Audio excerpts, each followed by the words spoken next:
Thank you for waiting. I finished checking your Adventurer Handbook. Here are your commission rewards.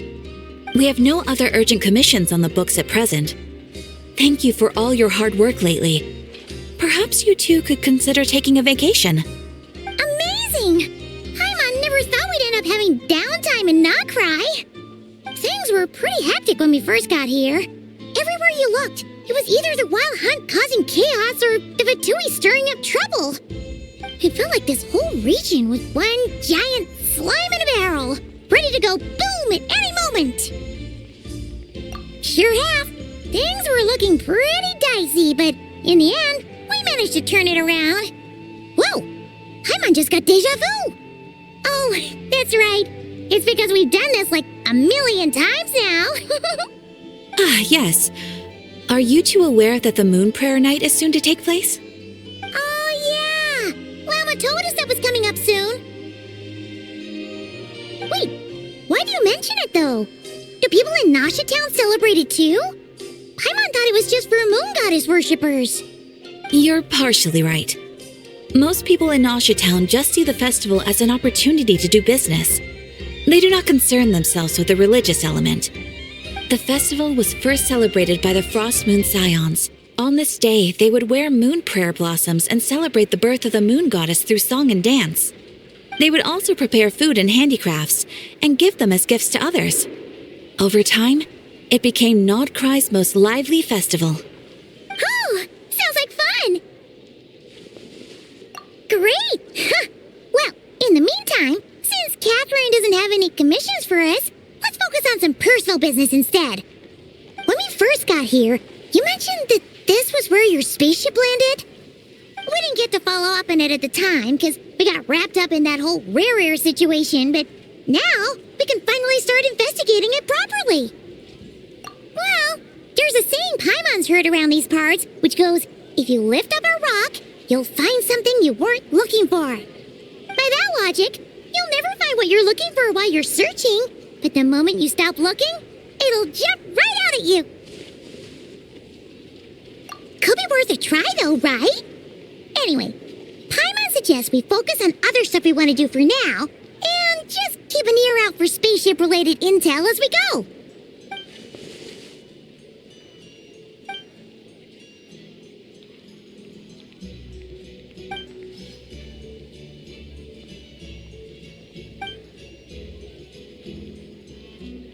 What's wrong? She looks super serious all of a sudden. Huh? Paimon gets why you'd be concerned about Columbina, but what does the doctor have to do with anything? Oh, that's true. And now that you mention it, we're definitely overdue for a showdown with the Vatui. It is weird that he hasn't shown himself this whole time. What could he be up to? True. Paimon would much rather deal with Marionette anyway. She says the meanest things, but when it comes down to it, she doesn't seem like a bad person. Maybe it's the pressure of being a Fatus? Especially as a Harbinger. Does she feel like she's gotta act tough to keep up appearances or something? But then, every time we headed out with Rarier, she always wound up having to repair Polonia and her other robots. That's gotta sting. Losing face always hurts more for people who care a lot about their image. She's probably still furious about it. What? Relax! She's not even here! Huh? What's the matter? Oh, nothing! Sorry, we'll be on our way now. Where are we again? Oh yeah, Columbina? Right, yeah, let's go see Columbina.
Hey, she's sitting up! Is me sitting here a rare sight? No, we just thought you'd be resting. Perhaps I would have been, were it not for the sudden arrival of some unexpected guests. Not that I consider it a disturbance. After all, you are the only ones who are free to enter. Would it not be a little unfriendly of me to lie down while we speak? I didn't realize you put so much thought into little things like that.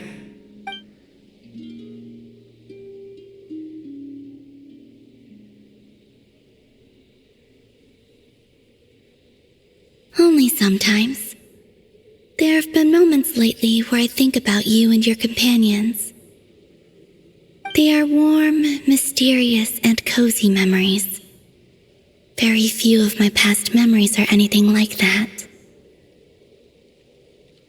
They say that travelers return home bearing bags full of souvenirs. But my luggage was empty, and I believed it would stay that way. Return home? So, you're still planning on returning to the moon? Yes. This planet continues to reject me, reminding me that I do not belong here. If I remain in Teyvat, there will come a day that I disintegrate. And I don't mean reduced to dust or turned into food for the flowers. I mean, I will cease to exist entirely. All right then. Well, we're sure gonna miss you. But it sounds like we'll have to say goodbye. How do you intend to return? The moon prayer night is soon to arrive. On that day, the moon will be closest to Teyvat. The Kuvaki in this land will reach its peak at that time. I merely need to grasp the tide, and with relatively little effort. Oh, Paimon gets it! It'll work like a slingshot! You make it sound like she's gonna get blasted up to the moon. If I did that, I suspect I would crash into the false sky. I will be using a much gentler approach. But I do like the analogy. It's fun. You see? She gets Paimon's sense of humor. In the blink of an eye, the time has come to part ways. It does feel that way, doesn't it? Time seems to fly fastest when you are enjoying it. I have always thought of myself as a wanderer on this earth, and it has never expressed any desire to keep me here. Yet, just as I plan to depart, it tugs at my arm. Is this a gesture of affection? Or is the world mocking me? Oh, were you hoping I can answer that? Yes, you are a traveler, so you must have a lot of experience in this area. Then, what I would say is, enjoy the moment. That's right! Don't overthink it! Happiness is happiness and joy is joy! The point is to enjoy it, not analyze it! I see. Then what I would say is, even though I am very tired right now, I am still happy. I can't tell from the tone of your voice. Oh, really? You don't think I sound happy? I'm just kidding. I could tell you were in a good mood today from the moment we saw you. A joke, albeit not a funny one. Anyway, I assume you're here about you-know-what. Give me your hand. Actually, it's not that. There's something else we wanted to discuss with you. Oh, then, do you still want to give me your hand, or not? Sure.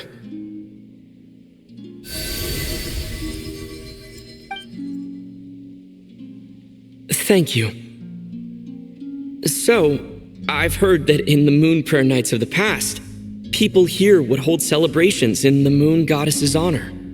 Since you helped so much in our fight against the Rehir of Solnari, I think you deserve a farewell party before you return home. I haven't asked everyone else for their opinions on this yet, but I'd like to invite you to join the upcoming moon prayer night. I've never joined a moon prayer night before. I'm not sure what I would even do. Oh, don't worry about that. We take care of everything. All you'd need to do is show up. Of course, there's no need to force it if you're not feeling strong enough. It's just, this kind of felt like a golden opportunity. But they call me Kutar, and the Fatui have an arrest warrant out for me. I shouldn't appear in public right now.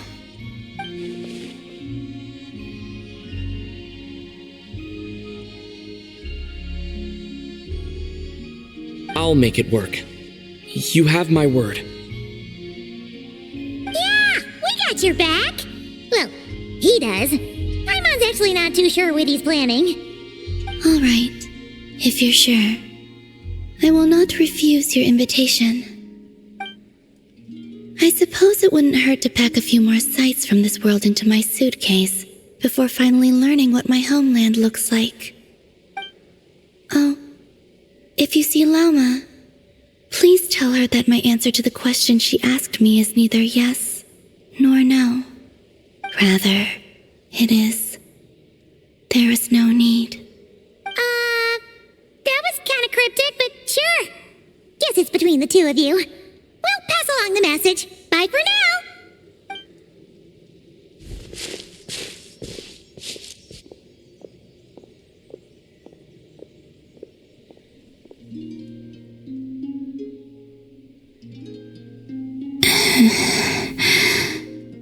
And also, I do not know.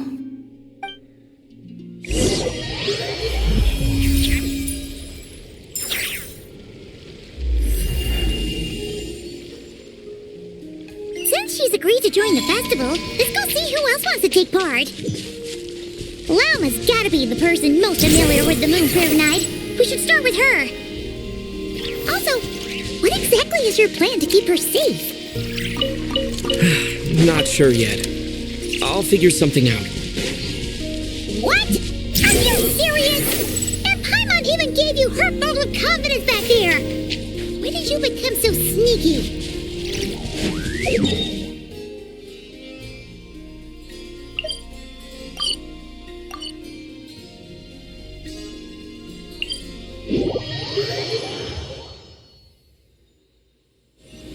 The wind rises.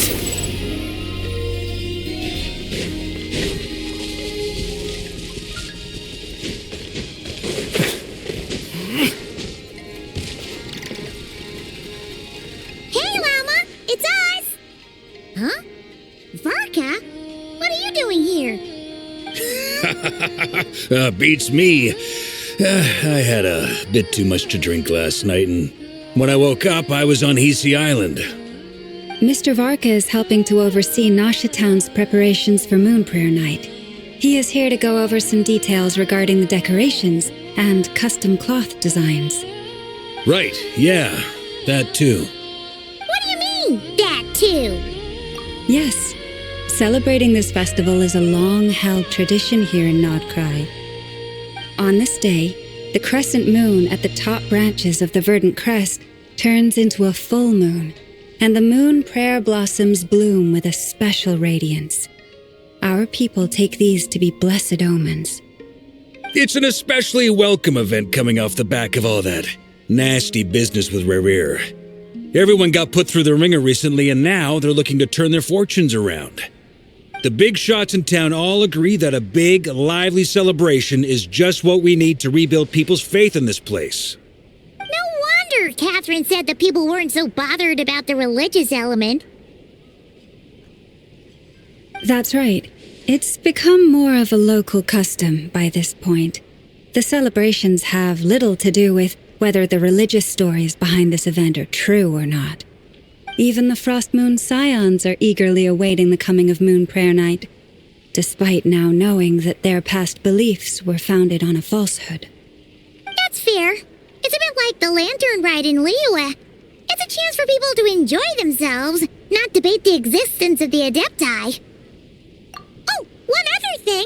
We just went to see Columbina. We went ahead and invited her to take part in the festival this time. Hope it's okay. Wait, so... you mean she agreed to it? Huh. That's quite a surprise. Then I suppose that she intends to return to the moon on that day. Oh, yeah. It's kind of a complicated process, but basically, it's like a slingshot. I understand.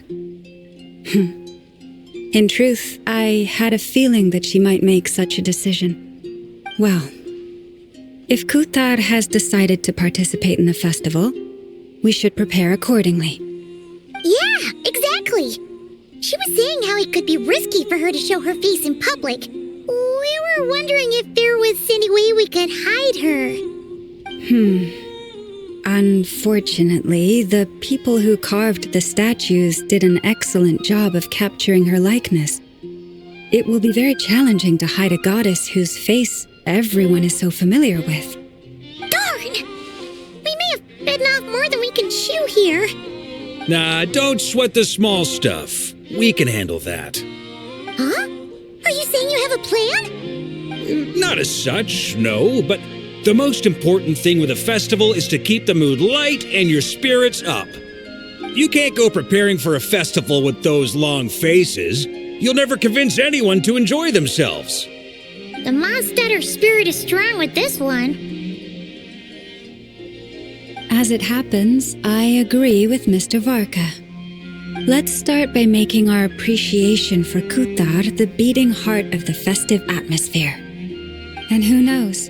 Once we get the ball rolling, perhaps everything will just fall into place. Hey! Did you catch that? Lama said the thing! Or close enough, at least. I'm looking forward to the Moon Prayer Night already. We have a festival in Mondstadt called Windbloom, and you can always tell which couples are celebrating it for their first time by the smiles on their faces. Big, beaming smiles like their whole face is glowing.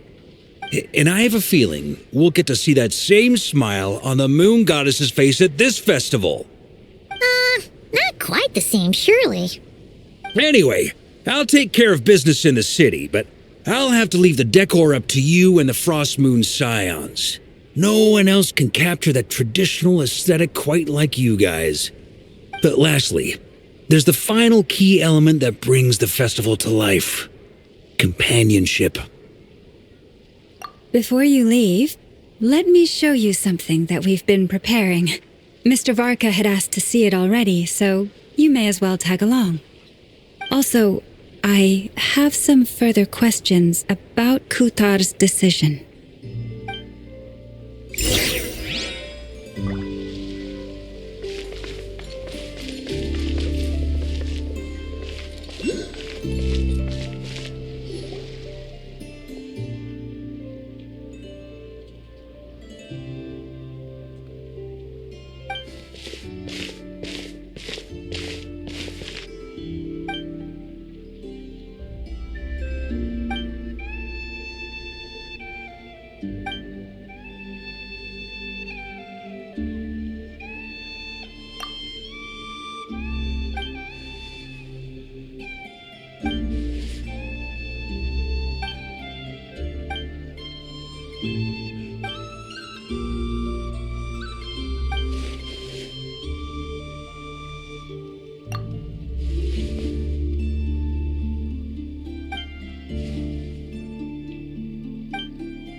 act like they're having fun.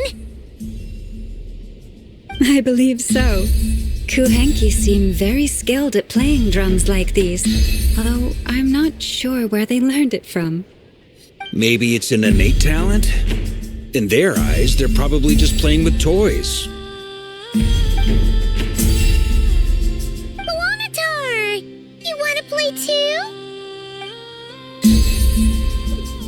Yeah.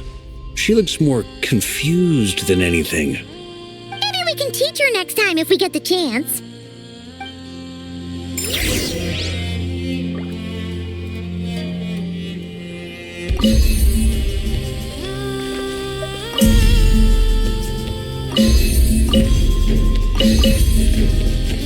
What are these floaty things? Moon veils. We hang them from buildings in the city during the festival. When you look at the sky through them, it creates a lovely misty effect.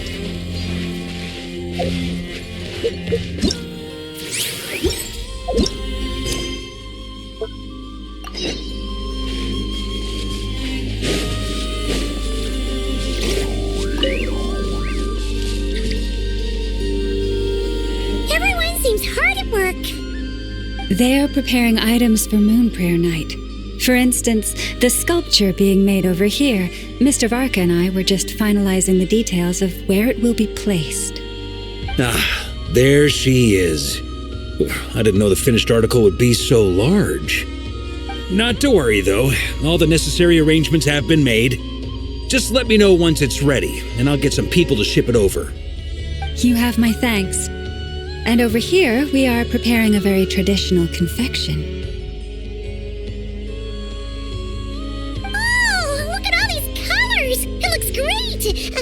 Can Paimon try one? Of course. I have a feeling you'll like it a lot. You bet! Sweets and treats are Paimon's favorite! If you included those in the Feast of the Moon, I bet Paimon would have joined the Frost Moon Scions by now. There will also be verdant crests like this present in Nasha Town during the festival. The timing of Moon Prayer Night is not completely set in advance. We make a rough estimate, then observe the changes in the verdant crests and moon prayer blossoms to guide us. As such, the wait itself is a fun feature of this particular festival.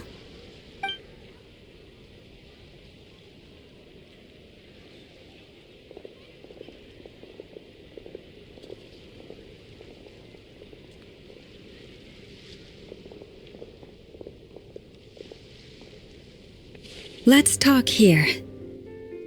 To tell the truth, I am very surprised to hear that Kutar is willing to participate in the festival. I once asked her if she'd be willing to stay with the Frost Moon Scions. I could introduce her to everyone, and we could be a family to one another. She did not answer, but she has not appeared here since. I took this to mean her answer was no, but if that were the case, she would not have accepted this invitation.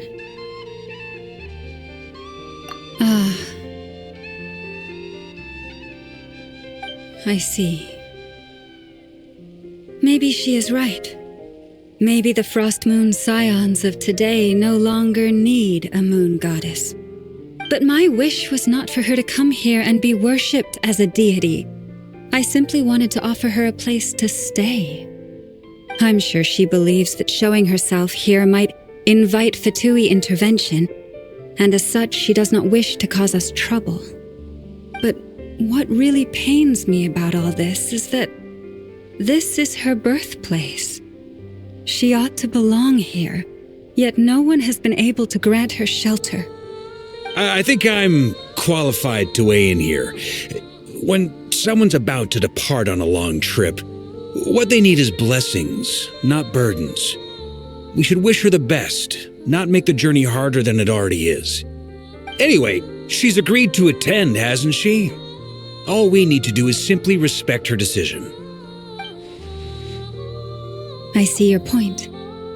Yes, she will soon depart after all. Our job is to leave her with some happy memories. Besides, who's to say her journey to the moon is a one-way trip? It's not like she can't come back and visit if she wants, right? Paimon agrees wholeheartedly. Festivals are all about having fun, so let's keep it simple. All right, I'm gonna head back to Nausea Town soon. Want to come with? I'm guessing you have some other folks to visit there. Sure thing, let's go. Bye for now, Wilma. Thank you all. Goodbye.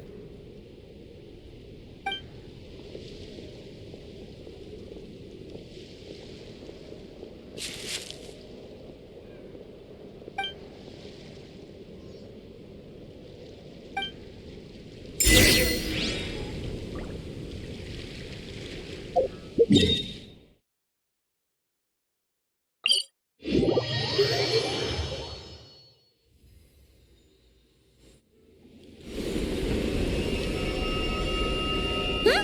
Hey, over there! It's Durin and Albedo with Flint's. What could they be chatting about?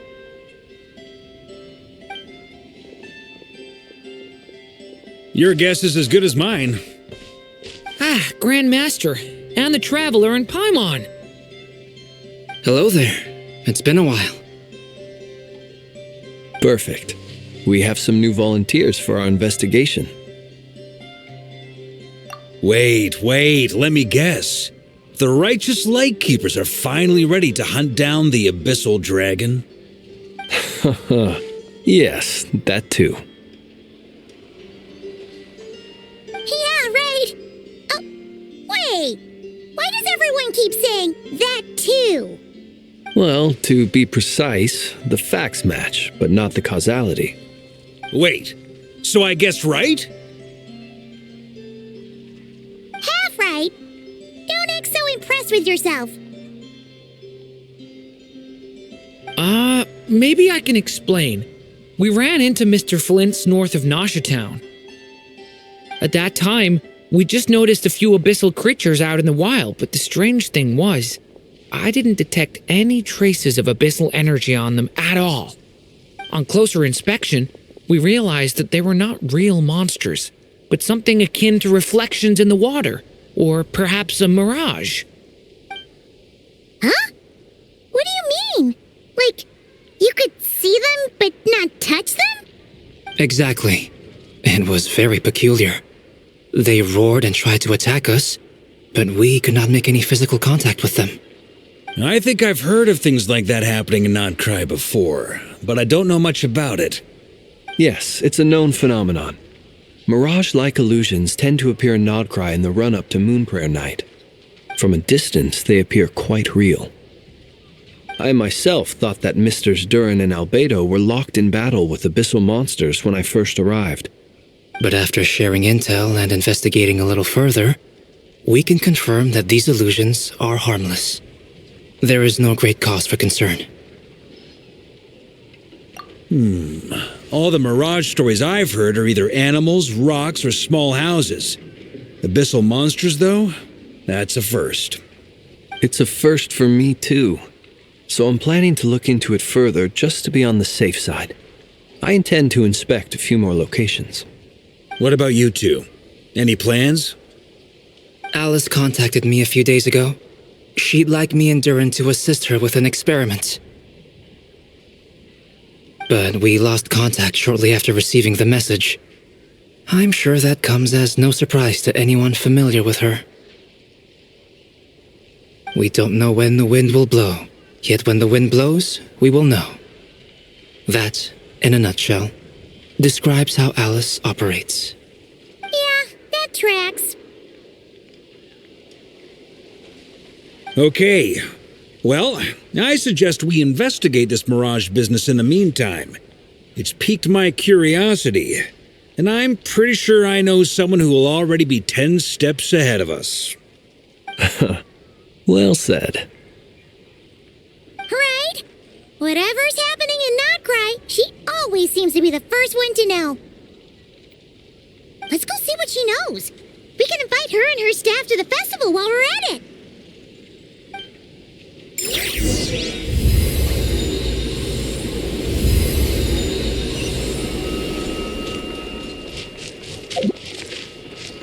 Quit following me.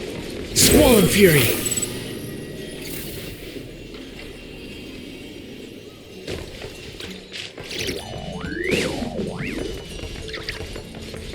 Behold! Too slow. Quit following me. Too slow.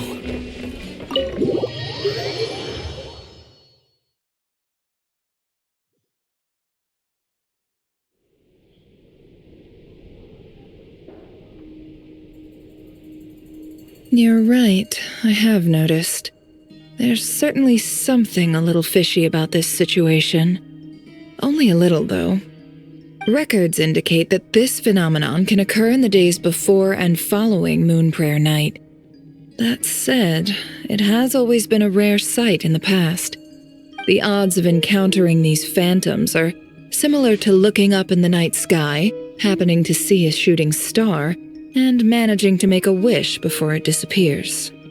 But this time, either everyone's getting lucky, or they're appearing far more frequently than usual. Yehoda's out gathering intel as we speak. In the meantime, let me check off some points of interest. First, the Abyss.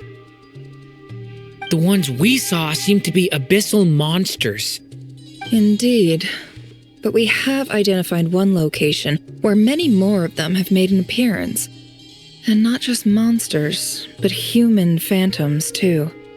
Given the scale and nature of the phantoms, it's almost as if someone's last memories are coming to life. Or perhaps the memories of multiple people. Oh. So you mean the phantom monsters are hunting down the phantom humans? Exactly. The phantoms can interact with each other, but we have no means of intervening. In addition, some of the human phantoms would seem to be from the very distant past. This is clear both from the clothing they wear and the stories they tell. They claim to be from Hyperborea, a name which I've heard from Lauma before.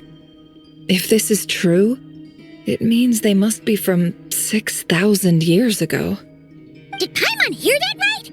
6,000 years? It sounds like this merits further exploration. That'd be a big help. I'll leave it with you, Albedo. My knowledge of ancient history is non-existent. I used to doze off every time the pre-Knights of Favonius era came up in class. It's quite a miracle that you were able to understand these phantoms' speech, given how long ago they lived. I suppose you're right. But I'll leave the archaeologists to ruminate over that conundrum. As an intelligence broker, my sole interest is in the value of the information I gather. Which, in this case, hopefully means earning myself some good favor with our dear Lady Moonchanter. So calculating. Whew, this intel broker logic always catches Paimon by surprise. Sounds to me like we could split the work up. I think the abyssal phenomenon is best left to Albedo, Flints, and me. Agreed. It coincides with my duty as a lightkeeper. For my part, I'd like to understand the abyss better. Even a little knowledge would go a long way. This is certainly a rare opportunity to study the abyss. But even rarer, perhaps, is the chance to make contact with the ancients. The Curatorium will take the lead on investigating the Hyperboreans. We put in the work to learn what we know so far. It seems only fair that we get some quantity of exclusive intel. That just leaves our trusty team of 2 unassigned.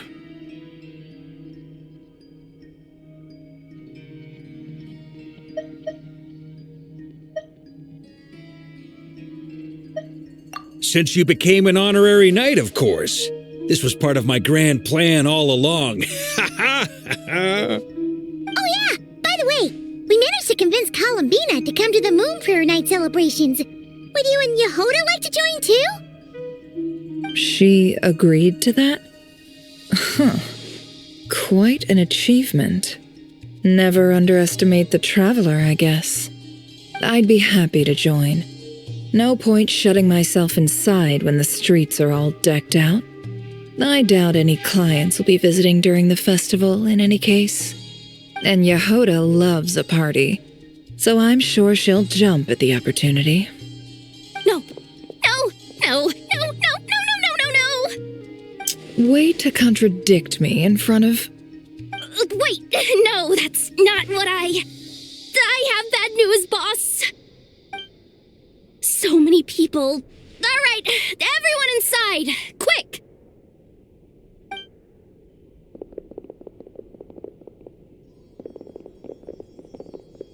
This is gonna sound crazy, but hear me out. I saw one of those phantoms at Star Sand Shoal, and it was some sort of flying ship. Like a spaceship? That's gotta be the one you came to Tibet in. You said you saw the same thing through the moon marrow, right? Huh? You already know about it? Ugh, I thought I was gonna blow people's minds. Turns out I'm the last to find out. Wait, back up. You came here in a spaceship? Now my mind is blown! What's it like on the inside? Was it like flying through space? I want to know everything! Yep, exactly. Huge discovery. You're the best. Second best intel broker in the world. After your boss, of course. Wow. Really?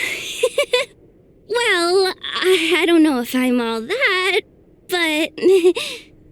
I guess that decides where we're heading next. Come on, don't look at me like that. I know the spaceship doesn't have anything to do with me, but you don't want to leave me as the only one twiddling my thumbs, do you? Please? Fair enough. You can tag along. In that case, let's meet back here to discuss our findings once we're done. I wish everyone a productive investigation. You too.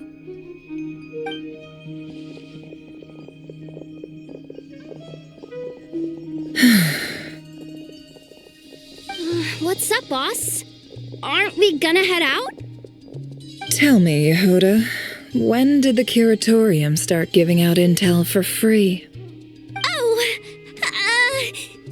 sorry, boss.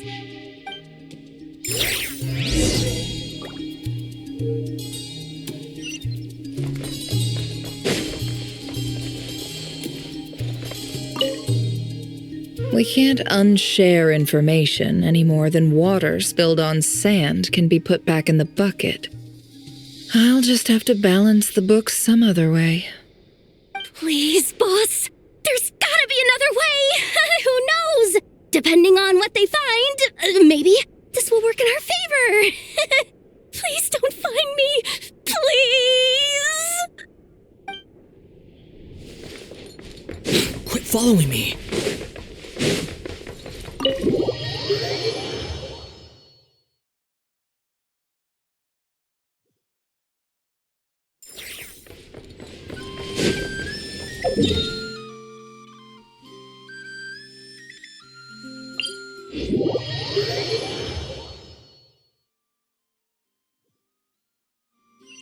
The wind rises.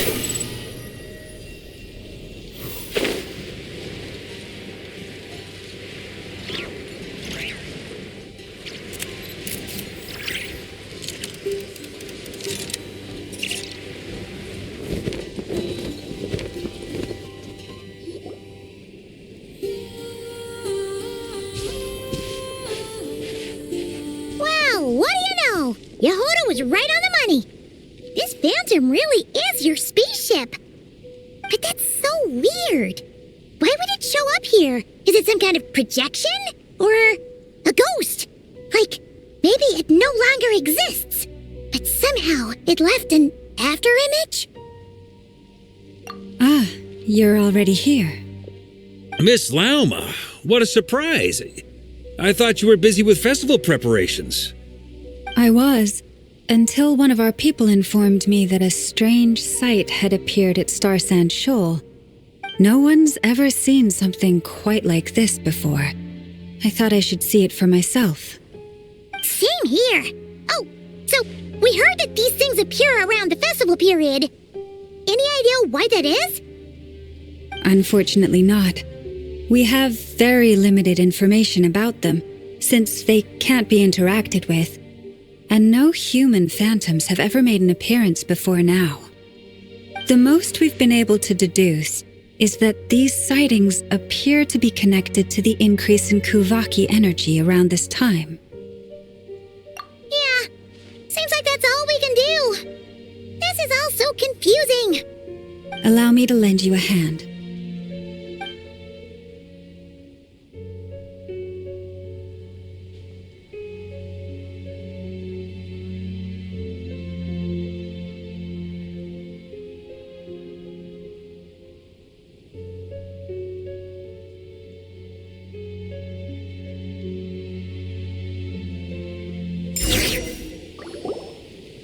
Everyone, our friend here should be able to provide us with some information. Is that a phantom rhymehorn deer? I've heard about how the Frost Moon scions live in harmony with the animals and can even communicate with them. That's coming in handy now, for sure. Okay. Yes, I understand. Then how about this?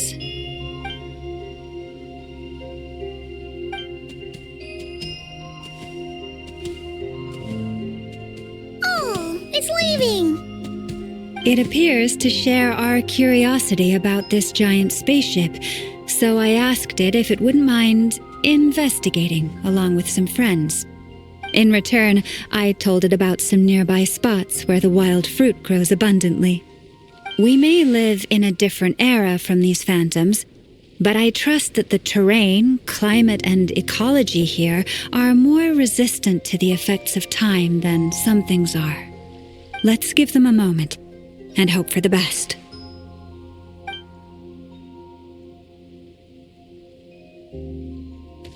All back together? Must have been a lot of fruit. Indeed.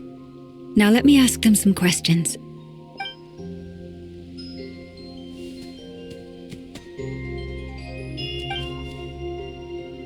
It did find a lot of wild fruit, enough for them to feast for a long while. This puffin circled in the air several times, but didn't spot anything out of the ordinary. Certainly nothing to do with the spaceship. Huh. Well, it definitely makes sense to get a bird's eye view. Indeed. Other than that, I was also thinking that the world these phantoms see is also different from ours.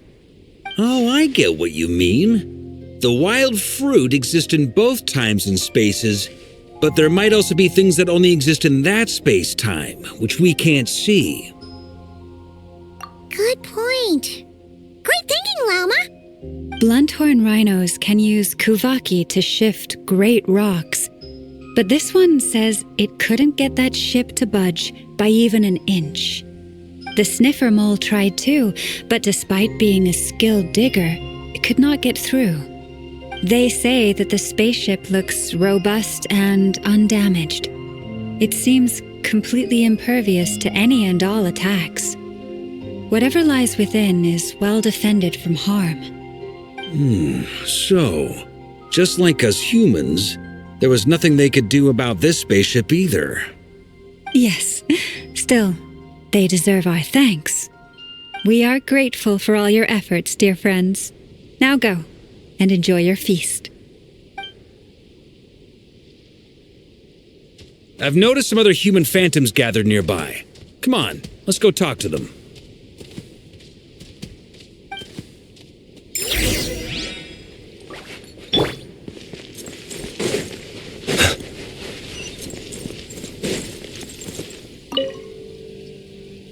What is this thing? I've never seen it move, and there's no way to get inside.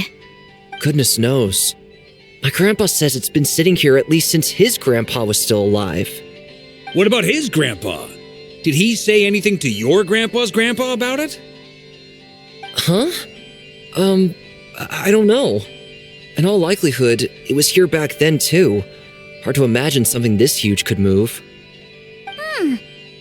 Guess that means that as far as they're concerned, this ship's been around a long time.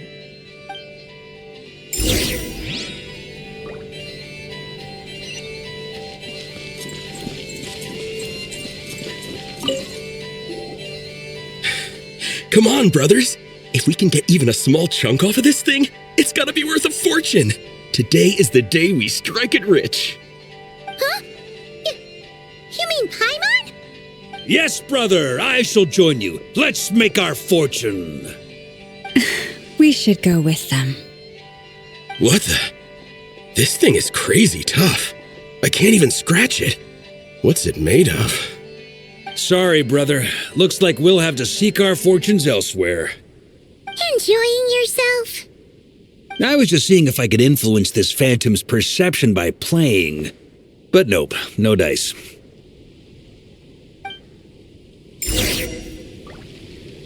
I'm sure we're all starting to build up an idea of what's going on here now that we've spoken to some of the people. These phantoms are reenacting real historical events in Nodcry. It's almost like we're in some kind of interactive stage play. We can talk to the actors, but the plot is fixed and we can't influence it. It makes sense. History is set in stone. The objective facts of the past cannot be changed. Paimon totally thought you were just goofing around earlier. But actually, you were doing some serious investigating. Of course I was. Anyway, at this point, I think we're forced to conclude that although the Phantom spaceship is right there in front of us, we aren't going to learn much about it from these people.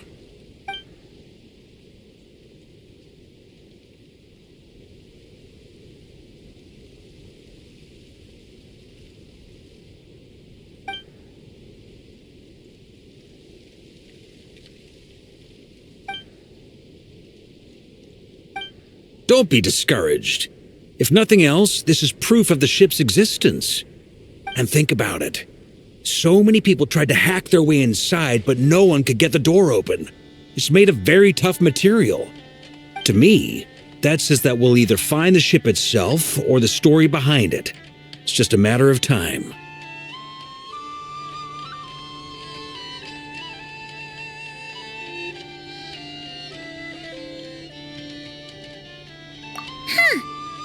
Every now and then, when Varka gets serious, he actually does seem like Grandmaster material for once. I wonder how the others are doing. Let's head back for now.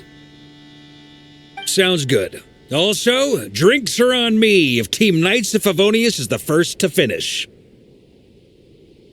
Wait, we have a team name now? Am I in Team Knights of Favonius as well? You're very welcome to join. We've even got a cathedral ready for you. Isn't that technically blasphemy? You wouldn't dare make a joke like that if Barbados was in earshot. Nah, I'm sure Barbados doesn't mind a little harmless blasphemy once in a while.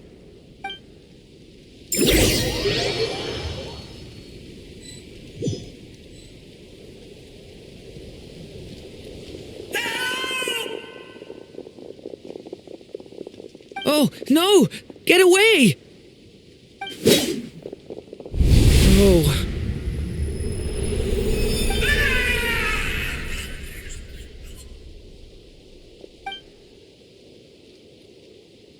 I know it's hard to stomach, Mr. Duran. But as I'm sure you've noticed, there is nothing we can do to intervene in that which unfolds before us. But we have to at least try. And try you have.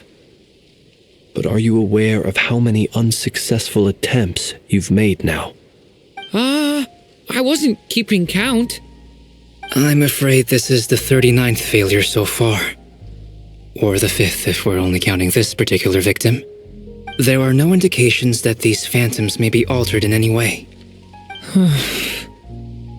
You seem to have calmed down a little.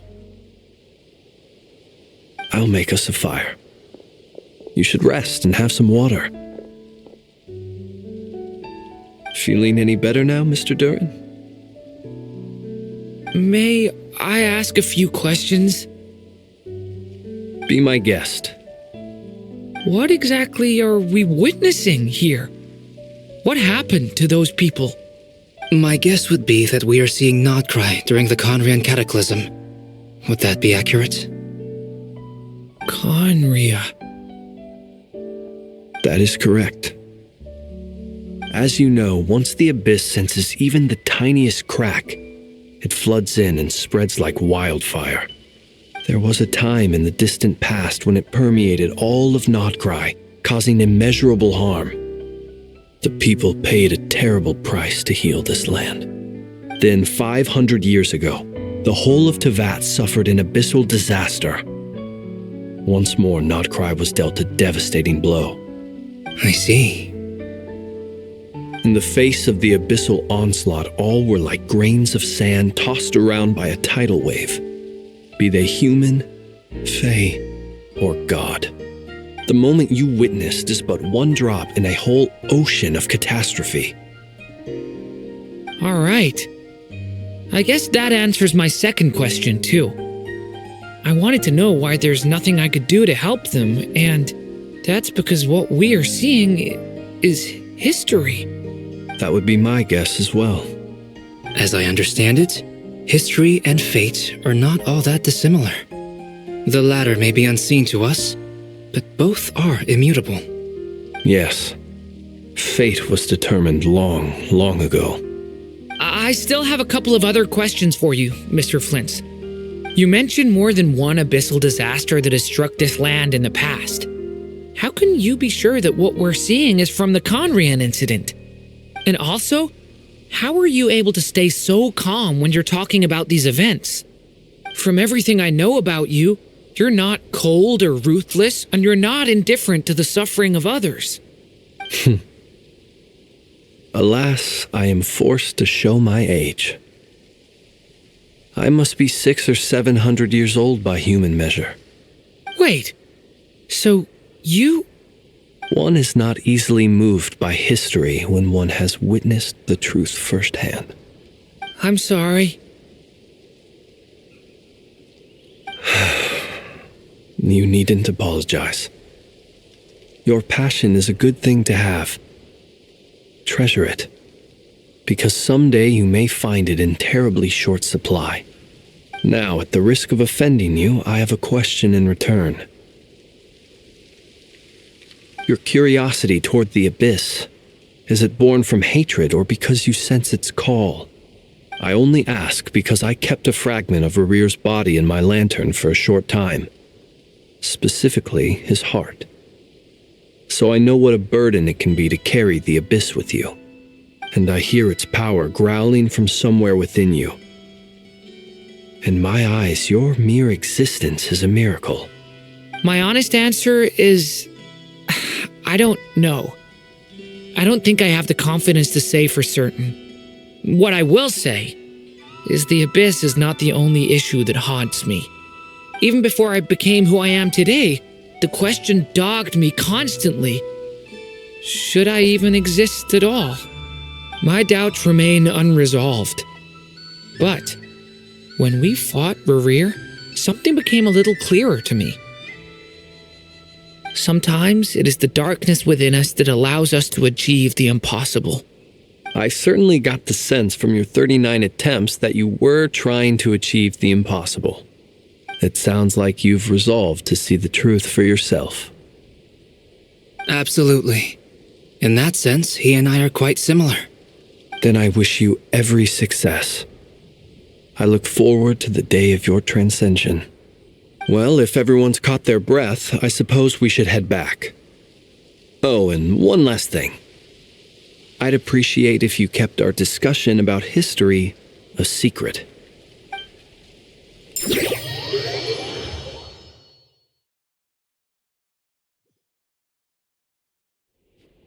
Incredibly, our separate investigations led us all to the same conclusion. Hooray for consensus! Yeah, but we barely learned anything, though. I totally thought this would be the mother lode. Talking with the ancients? I mean, come on! But nope, all we got was useless snippets of conversation. And all this stuff about moons and hyperopia. What a load of baloney. Seems like people back then had a few screws loose. I understand your frustration. We found the same issue.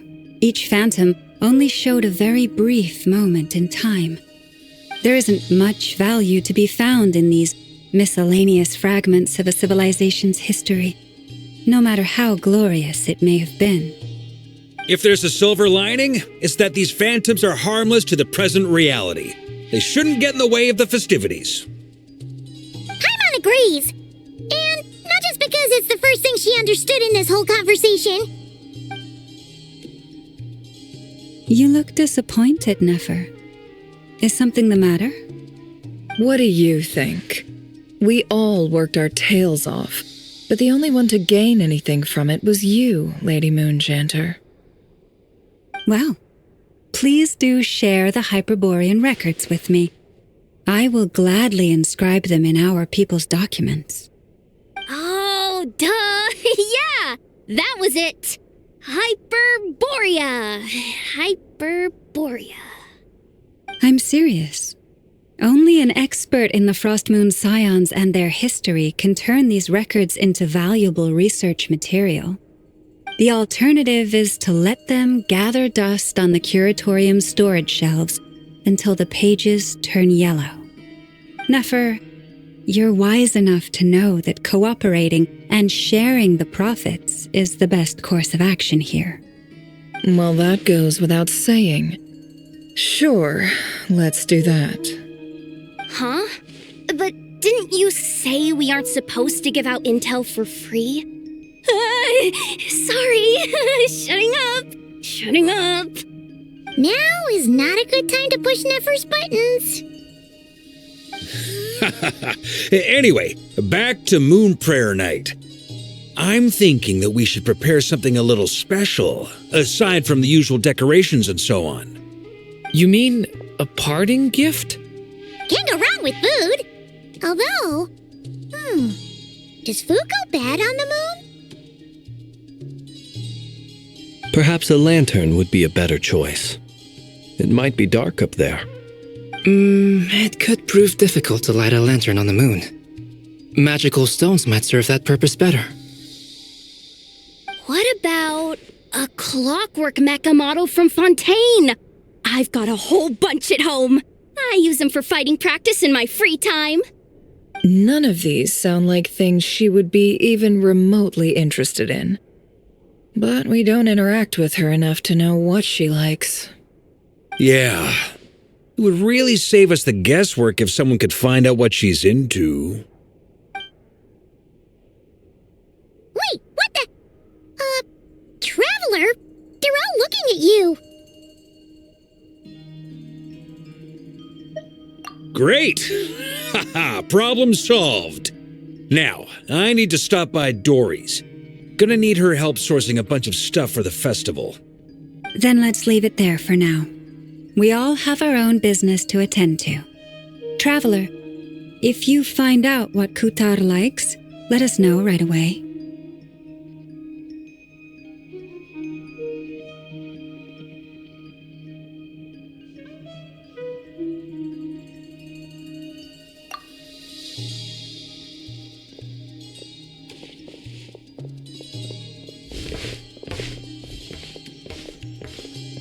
Is something the matter? I'm fine. It's just... I'm still feeling a little rattled after witnessing the horrors of the Abyss. But it's okay. This is something I have to work through. I'll be all right. Thanks for your concern. Well, don't put too much pressure on yourself. If you ever feel like something's wrong, physically or mentally, we're here to talk. Come on. Stop treating me like a kid.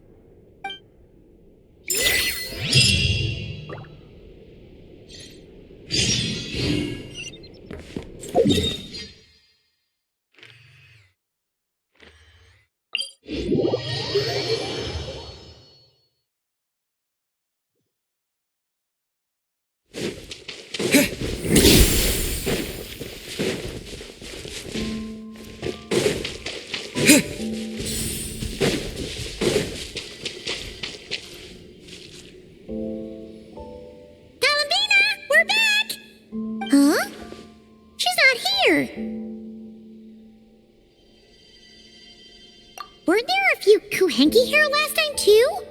Where did they all go? Walkies?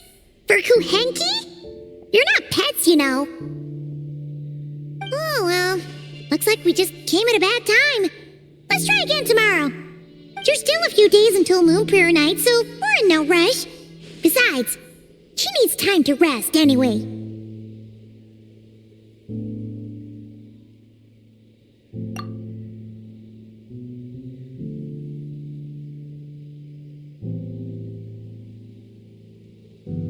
Kalamina! Are you back yet? Oh, how strange.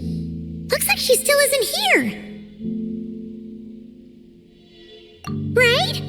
It's not like her to spend so much time outside, especially since she's worried about attracting unwanted attention. What about Luonatar? Luonatar, you there? Hey! Do you know where Kalambina went? Sorry, didn't understand. But if you know where she is, could you take us to her?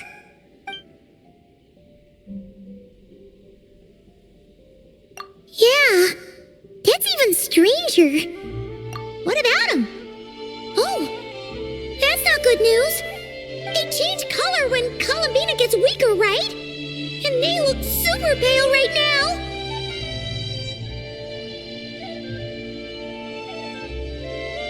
Good idea. She might know what's happening.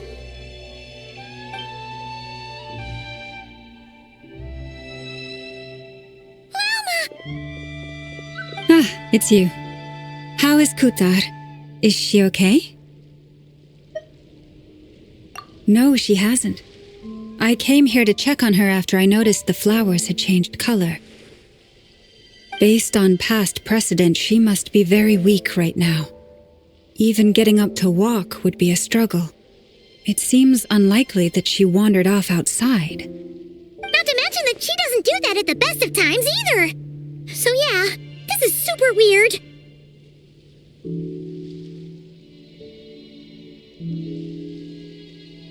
No.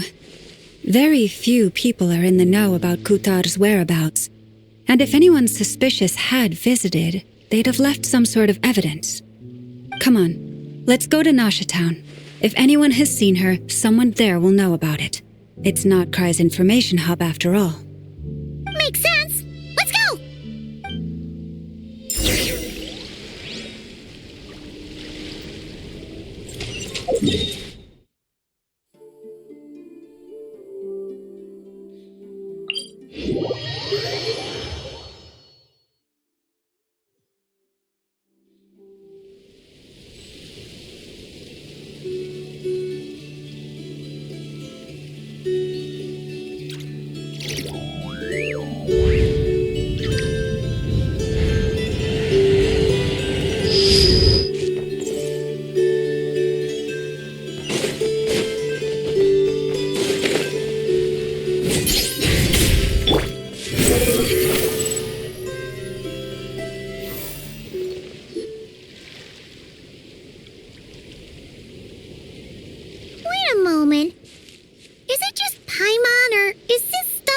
Suspicious. Has never been here before, right? No, I don't recognize it. Alas, your free and easy adventure time is over. Now, prepare to face the final boss of Nod Cry. Whoa! Where'd that voice come from? Not sure, but it's definitely hostile. No, not that way. The final boss is right here. The sniffer mole? That's the final boss? Surely not. Also...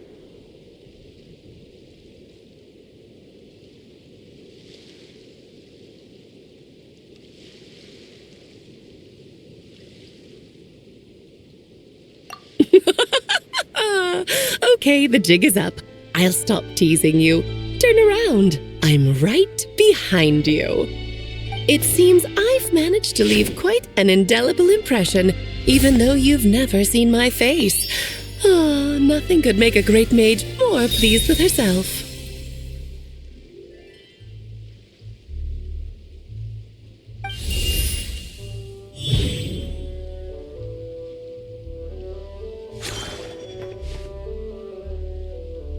What is going on? I've heard that all the big shots in Tevat have long, wordy titles that stun people speechless when they make their entrance. Unfortunately, none of them are affiliated with the Hexen Circle, and we ourselves keep a very low profile.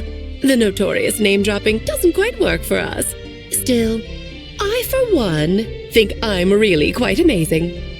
So that didn't stop me from coming up with a title anyway. Alice! It's really you this time? Not a lantern or a dodo but Alice in the flesh? Oh, that's right. So, what do you think? How does it feel to finally meet me? You look like...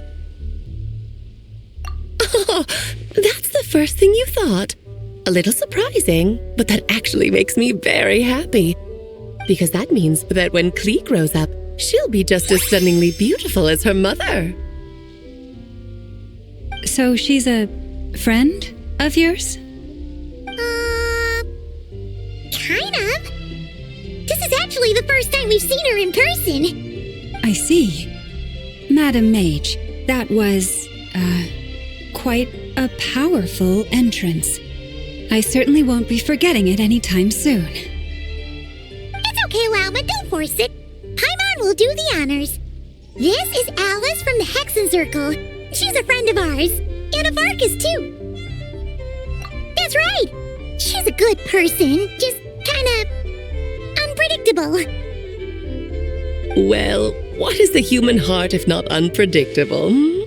If we could not do as we please, how would we differ from machines? I am Lauma, Moon Chanter of the Frost Moon Scions. It is a pleasure to meet you. Oh, I know. Before you got here, I spent a good, 15 minutes getting up to speed on Nodcry's present situation. In other words, I've read the whole in the last episode part, so we can skip the pleasantries. Fair enough. Well, Miss Alice, I can already tell that you have quite a unique personality. You'll get used to it. Paimon sure is. So anyway, what are you doing in Nodcry, Alice? Oh, I thought I told you already. This time, I'm the final boss.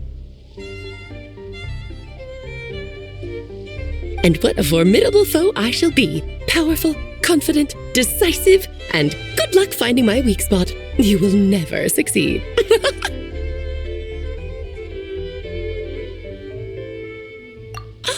Oh, drat. My one weakness, and you found it in an instant.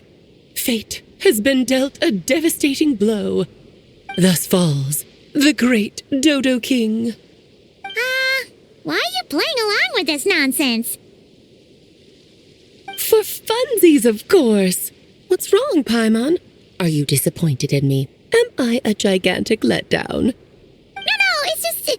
You seem like a busy lady. And this is the one time you've shown up in person. Paimon figured it would be for something more high stakes than just goofing around. You're quite right. I'm here in Nodcry because something big happened. Something big enough it caught the attention of the Hexen Circle. It concerns the 3 moons, Tevat's borders, and of course, the moon goddess you are currently searching for. Kind of. Why don't we discuss this over a pot of tea? My main reason for coming on this trip to Tevat was, of course, to have some fun. But I do technically have a job to do as well, namely, maintaining the stability of Tevat's borders. I'll skip over the complicated parts, but to sum it up, abyssal energies are all that lie beyond Tevat's border. We'd find ourselves in a real pickle if they ever made it through. And the phantoms you've been seeing are a sign that the border has been disturbed. No wonder they tend to show up around Moon Prayer Night. Is it because the real moon is now so close to us that its power can cross the border? In part, but only a negligible amount passes through. Just enough to influence the verdant crests and so on. And as you've noticed, there has been an unprecedented number of phantoms appearing this year. The influence of the moon beyond the border cannot explain this. No, there is another far greater factor at play. The trilunar syzygy.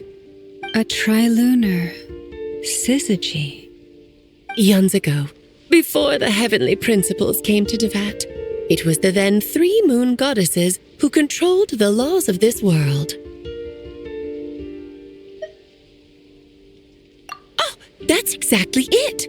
The 3 goddesses split these powers amongst themselves, promising never to consolidate them into one singular body.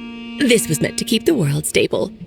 But, fast-forwarding to the present, the eternal moon's marrow is with you, while the iridescent moon's marrow, which should never have appeared in this world, has been retrieved. Add that to the presence of a moon goddess in the flesh and... the power of all 3 moons is gathered here in Notcry. There hasn't been an event like this since the War of Funerary Flame. And it's having a noticeable effect on Tevat's borders. Because I wish to give my darling daughter a peaceful, sunny environment to grow up in. Is that a good enough reason? Kinda sounds like you're dodging the question, but it does make sense. Well, that's one reason anyway, and the most important one. The others are a little complicated to explain. For instance, cleaning up after dearest Miss R. Albedo could tell you more about that if you're curious, but right now, I have a more important question to ask you. Why are you collecting the moon marrows? I see. Nicole told me about that legend once. Nicole? You mean meet Anne?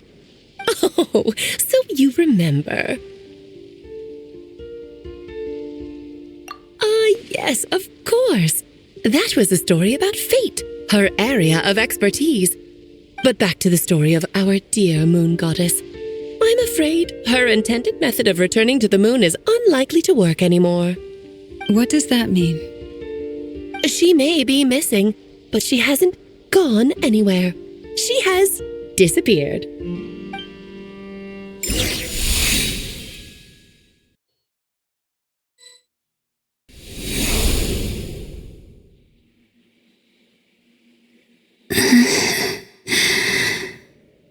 My body is so heavy.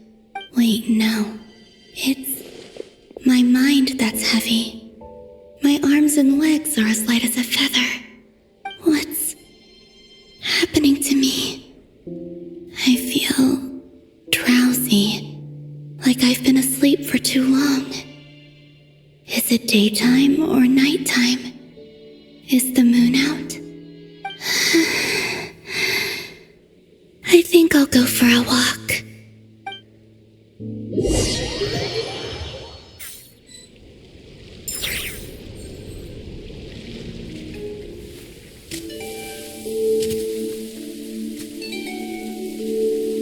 Are you out for a walk too?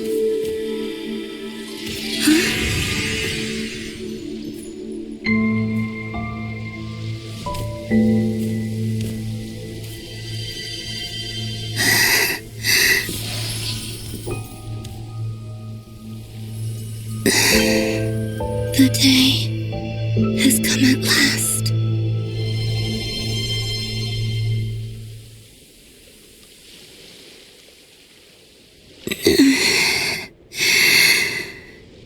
Have I grown so weak that I can't even sustain my physical form? But Moon Prayer Night is nearly here. I was so close to returning home. Death is near. Is this how it ends for me? Will I return to the moon after I disappear? Or... I don't want it to end like this. So far, at least, I still exist. Even if not physically, I can still feel. But as my power wanes, I'm sure that too will fade. I suppose I might take one final look at this world. The world where I was born.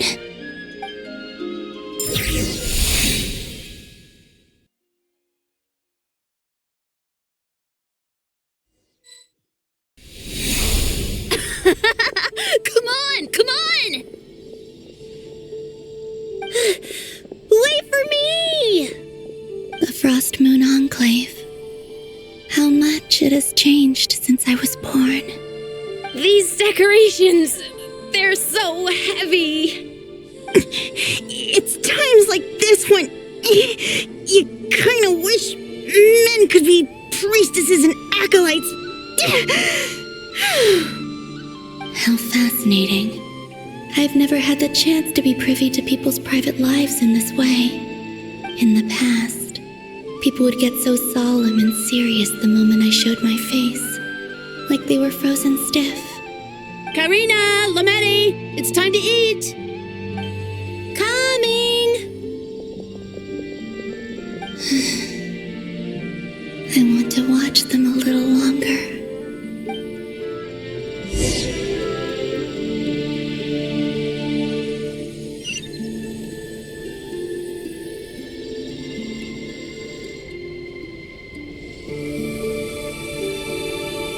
So just fill these balloons with air, right? Yep. Try a couple now to test things out. The rest can wait till Moon Prayer Night. Think fast. Rita! Teasing an acolyte of the Frost Moon Scions? Surely that's a punishable offense. Take this!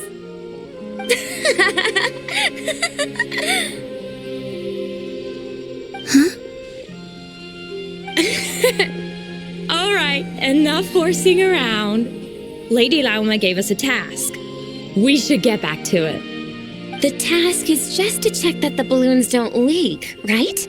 Doesn't matter if we fill them with air or water. Yeah. Okay, you got me there.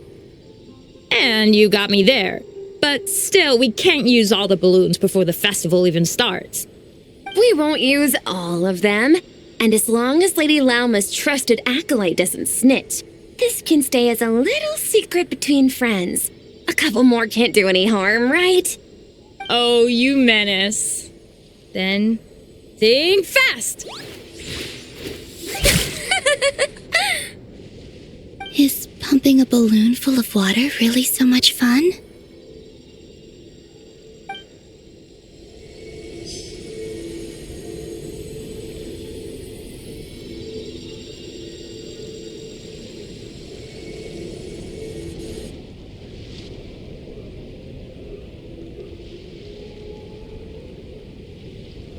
I'm sure you're both tired from playing all day. Come on, eat up. A plain, humble meal. That has always been the way of the Frost Moon Scions. Huh? How come Lametti got a midsummer berry dessert? I always get lockaberry. I don't mind sharing. You can have a bite of mine if I get to have a bite of yours. They're sharing food? I've never shared food with anyone before. Even at the Harbinger tea parties, everyone just ate off their own plate. And when I couldn't finish my food offerings from the Frost Moon Scions, they'd leave the leftovers out under the moonlight for the animals to claim. Hey! That was 2 bites! Oh, then you can have another bite of mine. Oh, you too. Oh, don't fret now. Here, have some of Granny's too. So this is what it means to be family.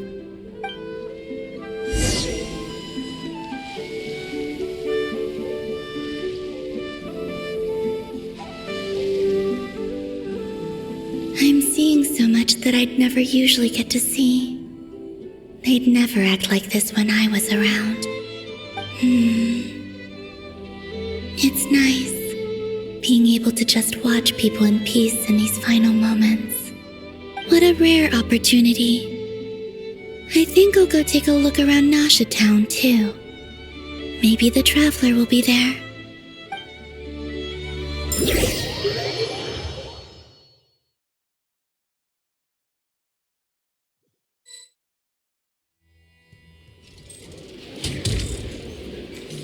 After the War of Funerary Flame, the moon goddesses were no longer recognized by Tevat. They lost the whole foundation for their existence. That's why the moon goddess's strength is fading. She cannot withstand the world's rejection of her. To be more pedantic about it, the moon goddesses did something to offend the heavenly principles, and that's why they were ousted. Something of a recurring theme in Tevat's history. Theoretically, speaking so candidly should put me in their crosshairs too, but they can't tell me what to do. I'll say whatever I want. Anywho, the moon marrow energies were but a drop in the bucket for her, and that battle against the Ray Hair of Solnari only weakened her further. Fortunately, it happened close enough to Moon Prayer Night when the Kuvaki concentration here is high. That's the only reason she managed to survive this long.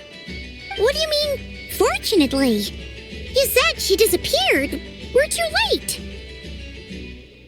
Oh, what a headache. I thought this was all common knowledge. I guess I have some more explaining to do. Okay, buckle up. It's time for another lecture.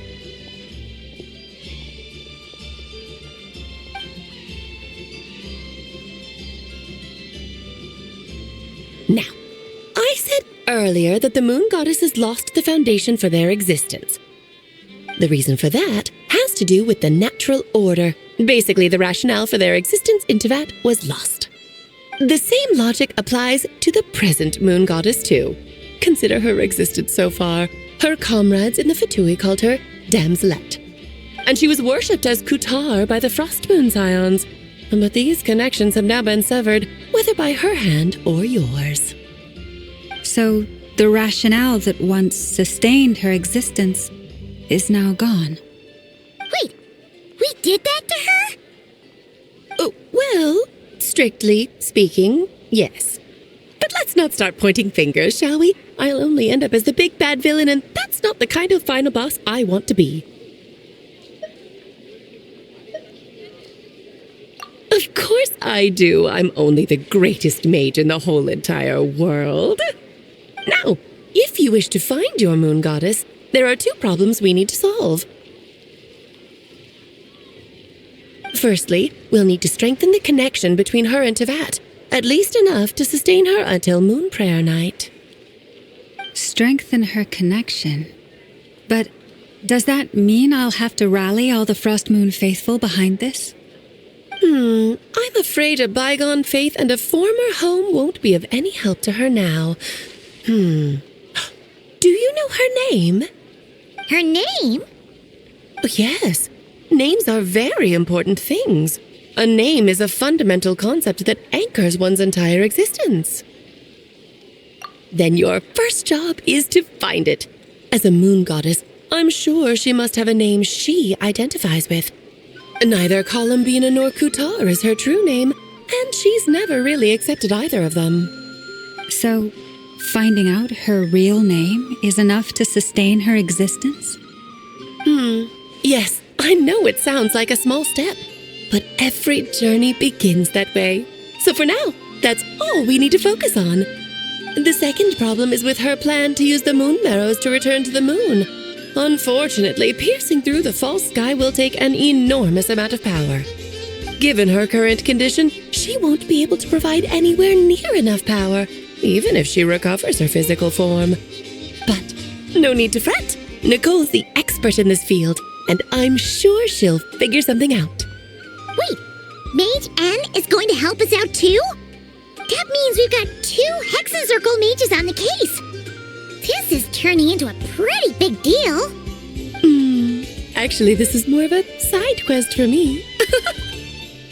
Like you said, I'm a busy lady, so I can't stay for too long. I'll have to return to Tevat's border soon. That's the upside you get for looking out for my little Klee. Hopefully that will incentivize you to carry on keeping her company in the future. Anyway, jokes aside, you'd better get moving. It will take quite a miracle for the moon goddess's consciousness to hold out till Moon Prayer Night. Oh, I suppose I might as well tell you where Nicole is before I leave. Off you go now. Time to meet your new friend. Oh, yes, and a little suggestion. Don't forget to mind your heads. What? I wonder how Durin's doing. I should really go see him before I head back.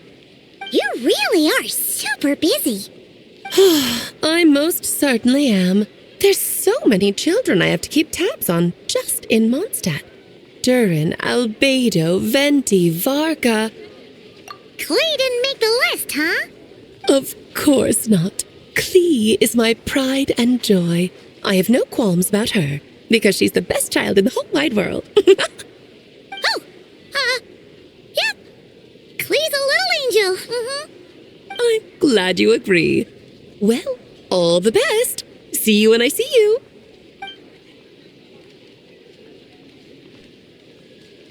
She left in a hurry. Yeah, she didn't pack up her stall. Should we handle it for her? I must say, I'm now very curious about her daughter. Klee, wasn't it? What's she like? That's a long story. Come on, we'll fill you in as we go.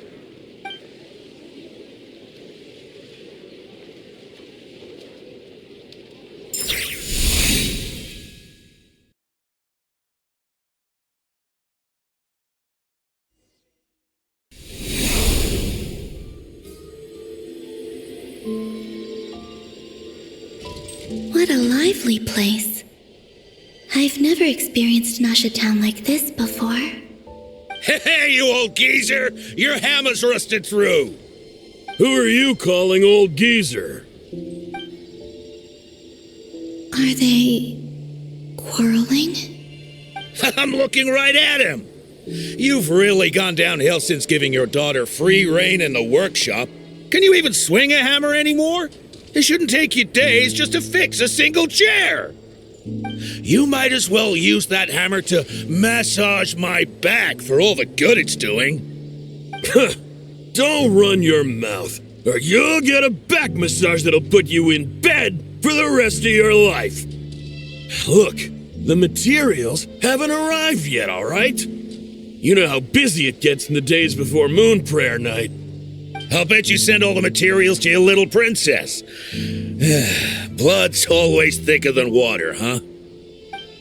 All right, you've made your point, Uncle Koski. As soon as the materials arrive, fixing your chair will be the #1 priority.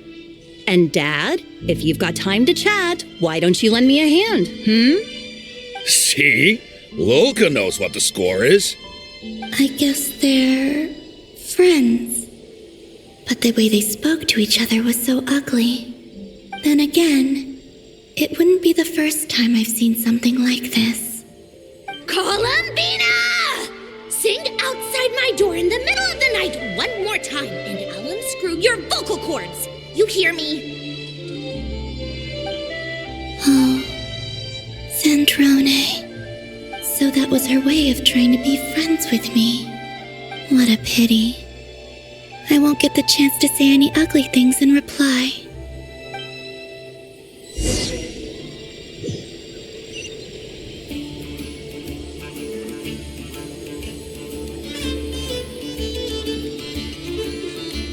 Hey, have you decided what to give her for Moon Prayer Night? I sure have. She's gonna get the surprise of her life when she's least expecting it. Then I'll whip out the ring and pop the question. The surprise of her life. What a fun turn of phrase. Cool, I get the picture. You can spare me the gushy details. Ooh, looks like we have a customer. Hello there, ma'am. Would you like some Moon Prayer Night candy? Huh? Is he talking to me? Can he see me? Here you go. Oh.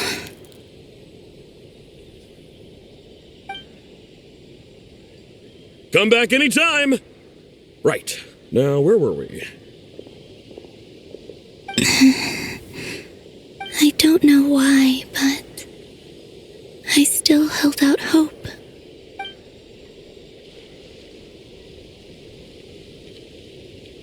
The most important thing right now is to find that mage. This name thing seems super important too, but where do we even start looking? I'd better go pay the Fatui a visit.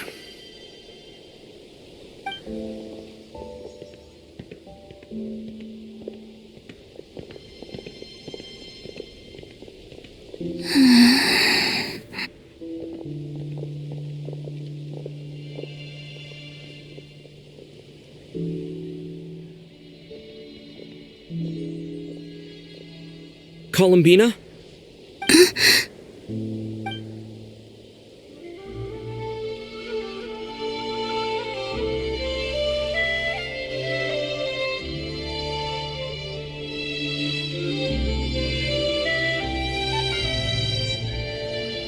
Traveler? Let's go! This is no time to be spacing out!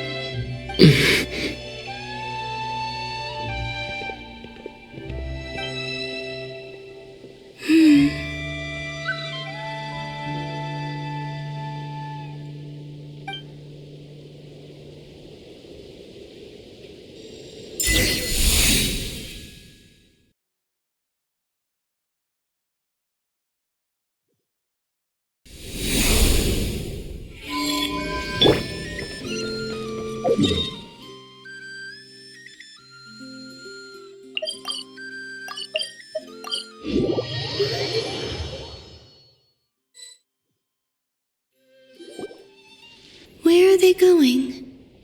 They mentioned a mage and a name? So, Mr. Varka, are you acquainted with this Nicole? Or should I call her Mage N? Not really. We've never met, though she has come up in conversation. From what I've gathered, Alice kinda took Nicole under her wing, taught her how to speak in a more ladylike fashion, that kind of thing. Huh. Hard to imagine Alice as an etiquette coach. Yeah, Alice is a larger-than-life personality, I'll give you that. But then again, that's why she's able to draw such an eclectic mix of people into her inner circle. If I remember correctly, being an interesting person is actually one of her main entry requirements. So, if you ever wanted to join the Hexenzirkel, I'm sure you'd both be eligible to apply. Hey! Don't go around making promises on Alice's behalf! I wouldn't dare. I'm just trying to paint a picture of the Hexenzirkel for you. Okay, sure. Anyway, since none of us have ever met Nicole, how are we supposed to find her? We can't just go up to every woman in sight and ask, "Hey, are you Nicole?" Maybe something she's wearing will give it away? Like a windbloom pinned to her chest or something. Wait a minute. Alice never said Nicole was from Mondstadt. Oh, true.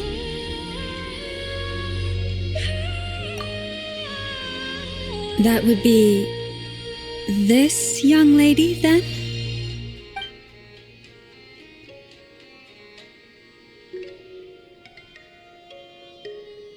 Hey there! Sorry to disturb you, but are you Miss Nicole? Varka, Knight of Boreas of the Knights of Favonius. Alice might have mentioned me before. Have we got the wrong person? Sorry. Well, this is awkward. When I shook my head, I meant, no, Alice hasn't mentioned you before. Huh? Where is this voice coming from? My apologies. For certain reasons, I am unable to speak. This is the only way I can communicate with you. It might take some getting used to, but I hope you can understand. Hey, it's fine.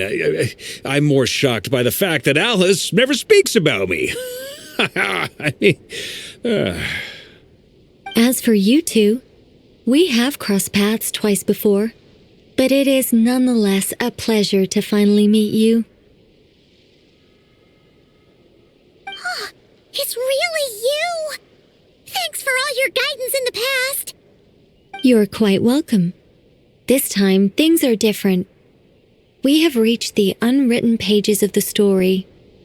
You might say that we stand at the crossroads of fate.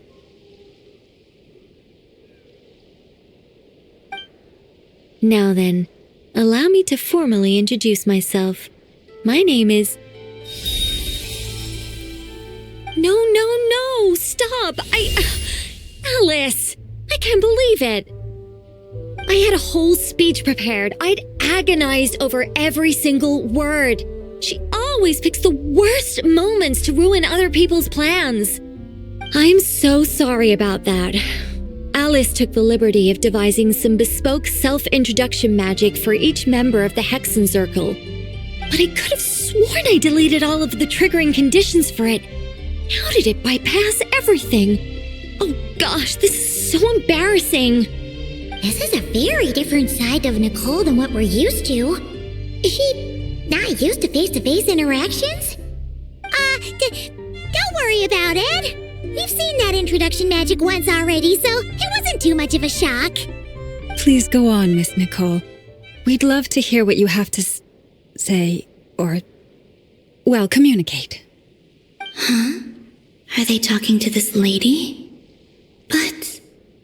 Will you all promise to forget that horrendously embarrassing introduction? Sorry? Embarrassing? When?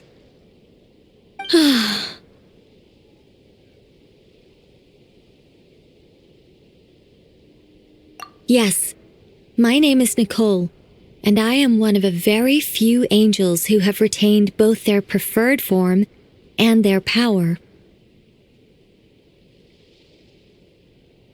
The Traveler and Paimon should be no strangers to this concept. There is another of our kind in Natlan. They call her the Lord of the Night. All right! Paimon remembers her. Yes. Well, I have retained more of my power than she. It's because I don't have a long-term duty to fulfill. To be more specific, no. We'll be here all day if I get into the specifics. Moving on. If I'm not mistaken, you are here because you wish to learn how one might reach the moon beyond the sky. That's right. Is that something you can give us any guidance on? Yes, I do know a way. It began with the Hyperboreans, who lived after the War of Funerary Flame. Blank looks. Maybe I should start with the background of the war. Or maybe not. It shouldn't be an issue. I'll fill in the gaps for you when we have more time. Anyway, after that war ended, the three moons retreated to beyond the false sky. The Hyperboreans were humans I once aided. They accepted the civilization and creations bestowed upon them by the angels. But despite accepting many blessings of the angels, many among them still held on to their faith in the moons. They were reluctant to accept the new order, even after the War of Funerary Flame. They sought to contact the moon goddesses beyond the sky and receive their guidance. But all three had passed away by that point.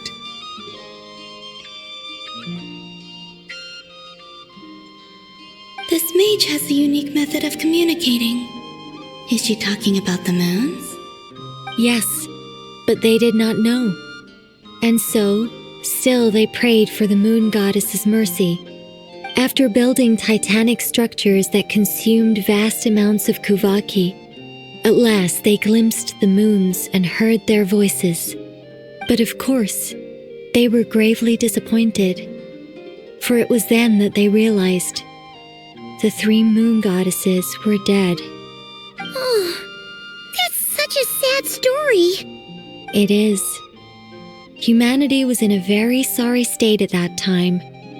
The angels who had once aided them were gone, and the War of Funerary Flames had left them homeless and destitute. Just a second, I gotta ask. How relevant is all this history to the task at hand? Well, I mean, it's... Okay, it seems we've drifted into irrelevant narrative waters.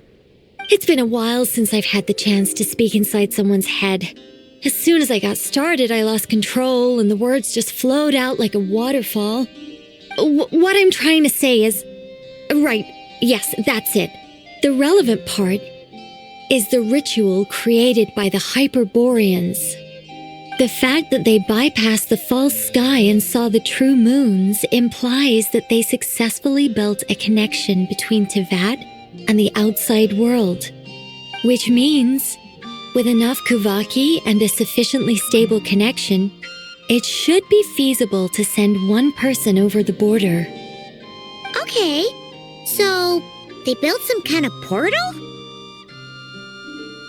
Oh, yes. A portal. Yes. Is something wrong? You sound disappointed. I just didn't expect you to summarize it so well. It turns out I could have said all that in one word, if only I'd managed to think of it.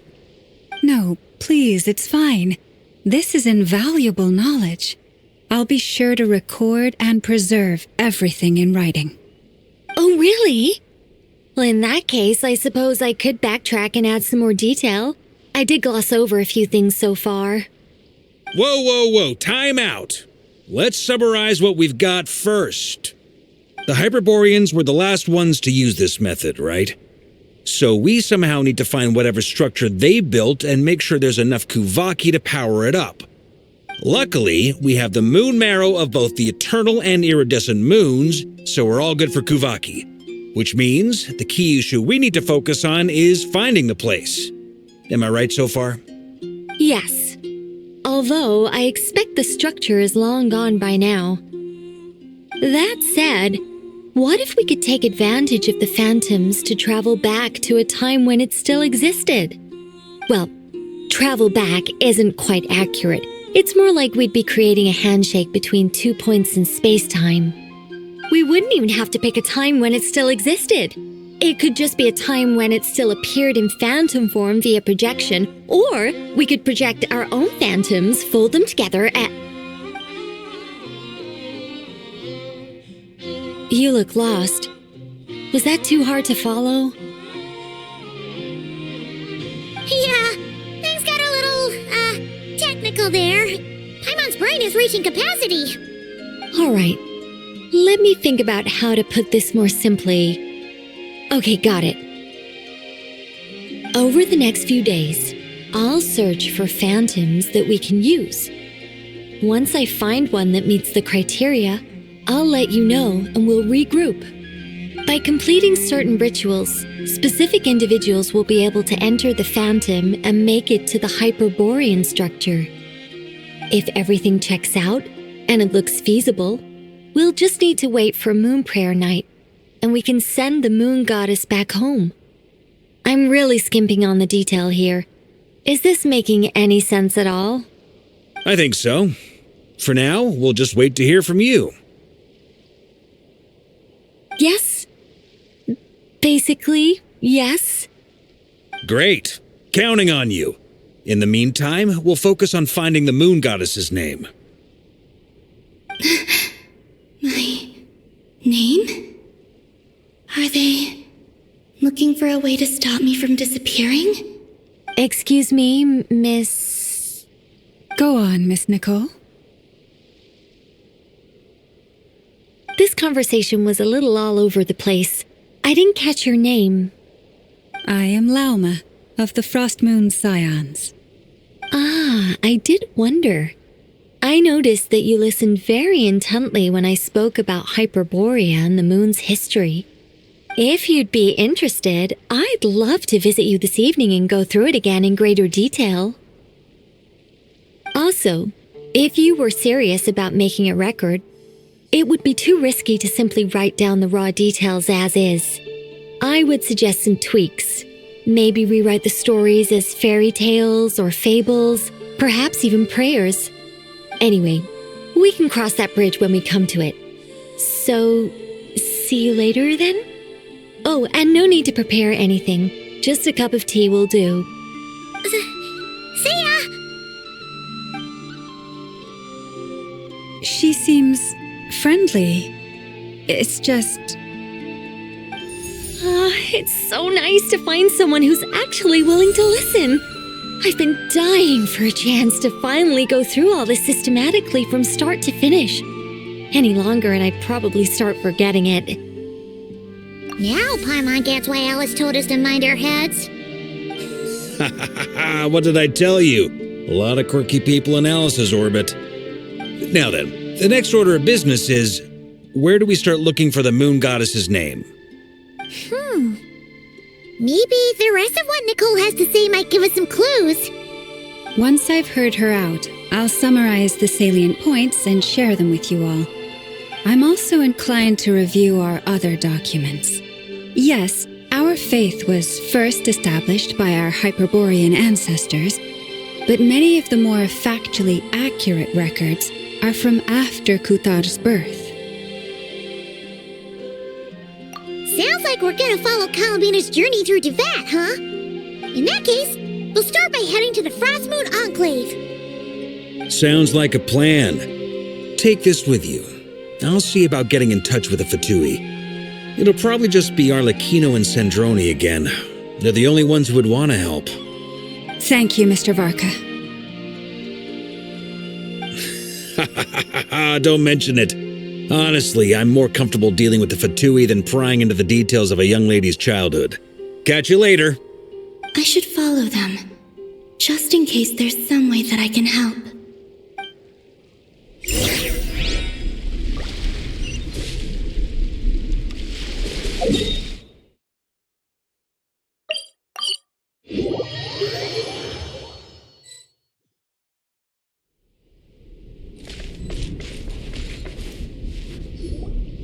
A while ago, I took the time to organize all documents in our possession that pertain to Kutar. What you see here is the material I consider reliable. You're saying there's unreliable material too? Yes. Most of the information we have was transmitted through an oral tradition. Inevitably, some of her stories were mythologized and deified over the years through countless retellings. That's why I organized them into reliable and unreliable. There's no sense seeking answers in history unless we can ensure the veracity of the historical record. Makes sense. All right, let's take a look through.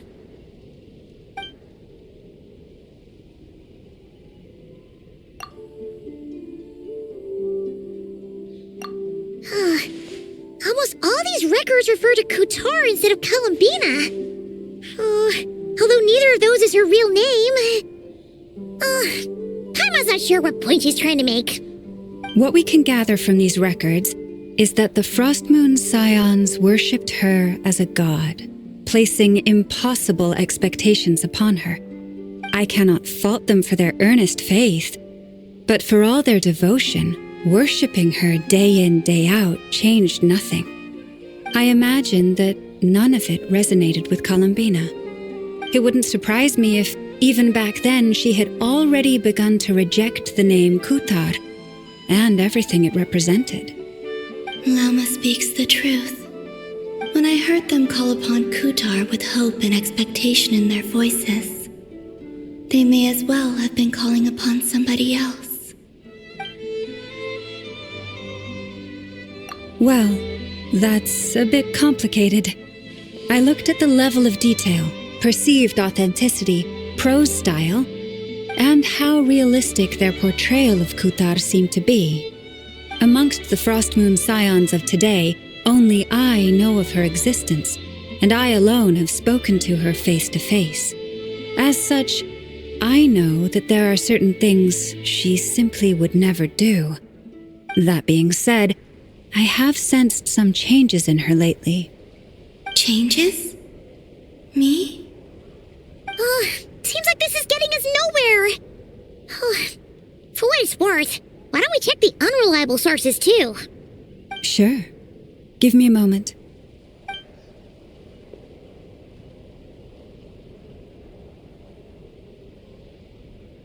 Exerting but a fraction of her divine might, Kutar sheared a great mass from the snow-capped mountain and cast it into the sea, upon whose surface shone the mirror image of the moon. Thus was formed the island of Hisi. Yeah, right. That doesn't even begin stand to pass the sniff test.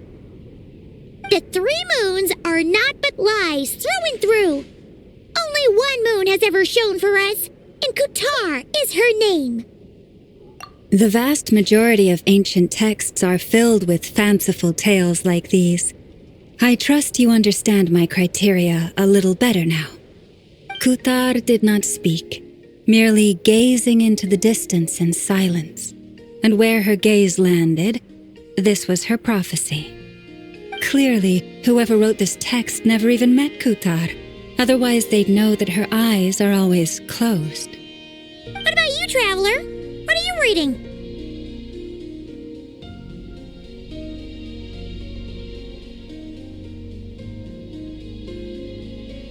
Come on, let Paimon see.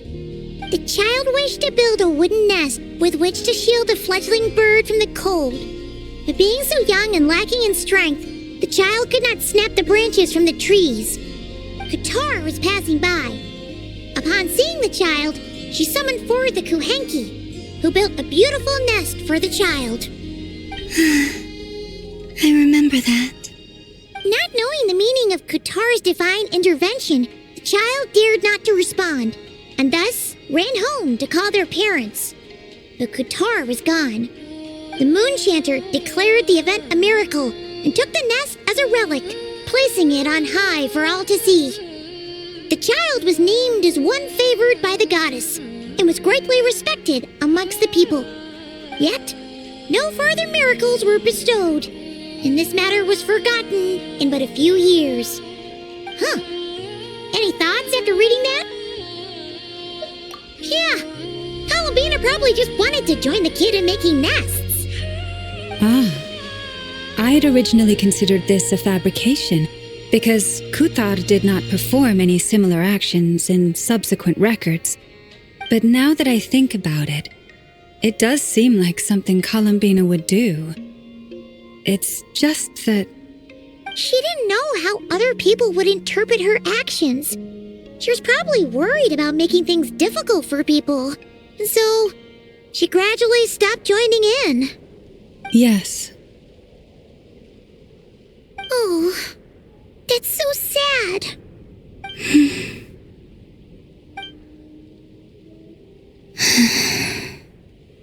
And now, I can make no such gestures of warmth, even if I want to.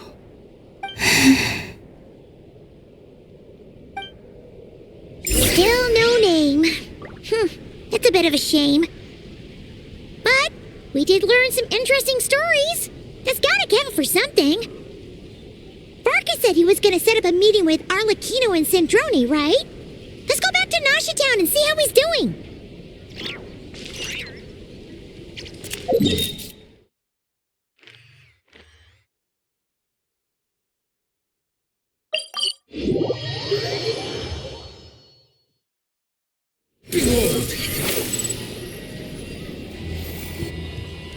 Let's see.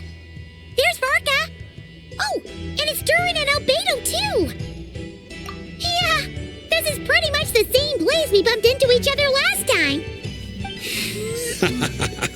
I convinced them to stick around a little longer. We were all waiting on people, so I figured having a little company would help pass the time.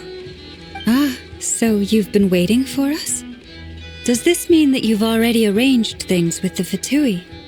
Sure does. Now you're back, we can go meet up with them together. How'd your investigation of the Frost Moon Enclave go?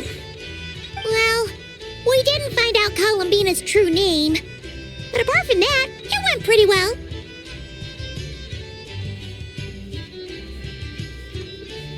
Aha, just as well that I didn't tag along then. I'm sure our moon goddess wouldn't want every man and his dog knowing all about her private life. Still, desperate times, desperate measures, I guess. Someone had to do it. So, Varka was waiting on us, but what about you two? Are you waiting for Alice? Oh, no, we already met with her. We discussed that experiment I mentioned to you last time. Oh, and she also handed me this communication device. That's right. I understand she informed you about the relationship between the phantom phenomena and Tevat's borders, yes? She wants me to help her with some more experiments on that front. She said that she'll contact me through this device with more information. Ah, I see. Following instructions and making observations. Pretty common research method. Takes me right back to Albedo's lab. Wait, then who exactly are you meeting? Someone you know. Albedo's met him too. But I don't think Miss Lauma or the Grand Master have been introduced. Introductions are overrated, especially in cases like this. It's you! So, it's not like the academia has prohibitions against going abroad. Also, I applied for leave. I've been writing to Hat Guy since obtaining a human form. I've already brought him up to speed on everything that's been going on in Nodcry. Hat Guy? Turns out, I actually have heard that name before. Oh? Then why did you react the same way I did? I only knew the name, not the fella. But since we're all here, let's do some introductions for what it's worth. I'm Varka, Grand Master of the Knights of Favonius. Lauma, Moon Chanter of the Frost Moon Scions. And I'm a Driosh from the Vahumana Darshan of the Sumero Academia. Hat Guy. Good to see you again, Mr. Guy. I believe we last saw each other on the boat ride here.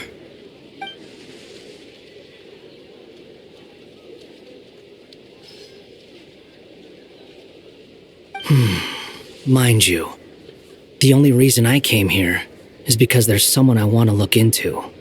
Who's that? The Doctor, also known as Dottore, second of the Fatui Harbingers. From the tone of your voice, it sounds like there's bad blood between you. I was reviewing our archives and noticed that a lot of information about him was missing. Left a bad taste in my mouth. That's all there is to it. Dottore, or Zondique, as he was then known, once studied at the Academia, but he got kicked out before he could graduate.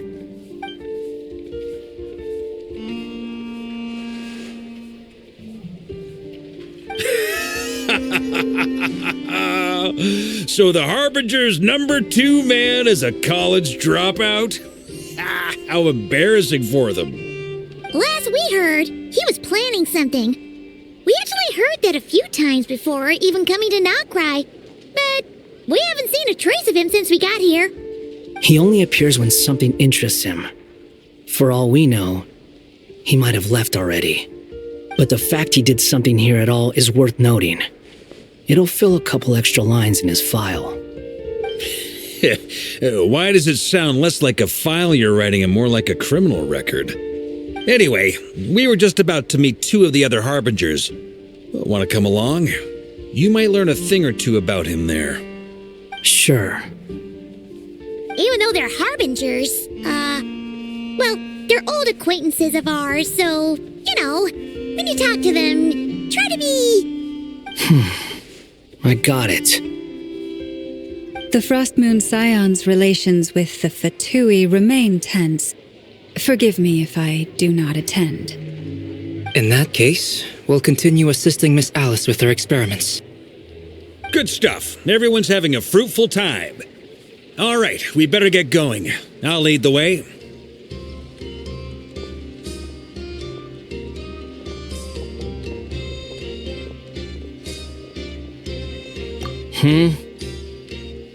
Well, yeah, that's obviously part of it. But I'm not the only one who has a score to settle with him. Neither you, nor Lesser Lord Kusanali, nor I want to see him meddling with things again.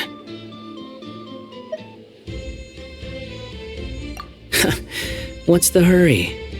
Don't worry. Pigeons always know which way home is.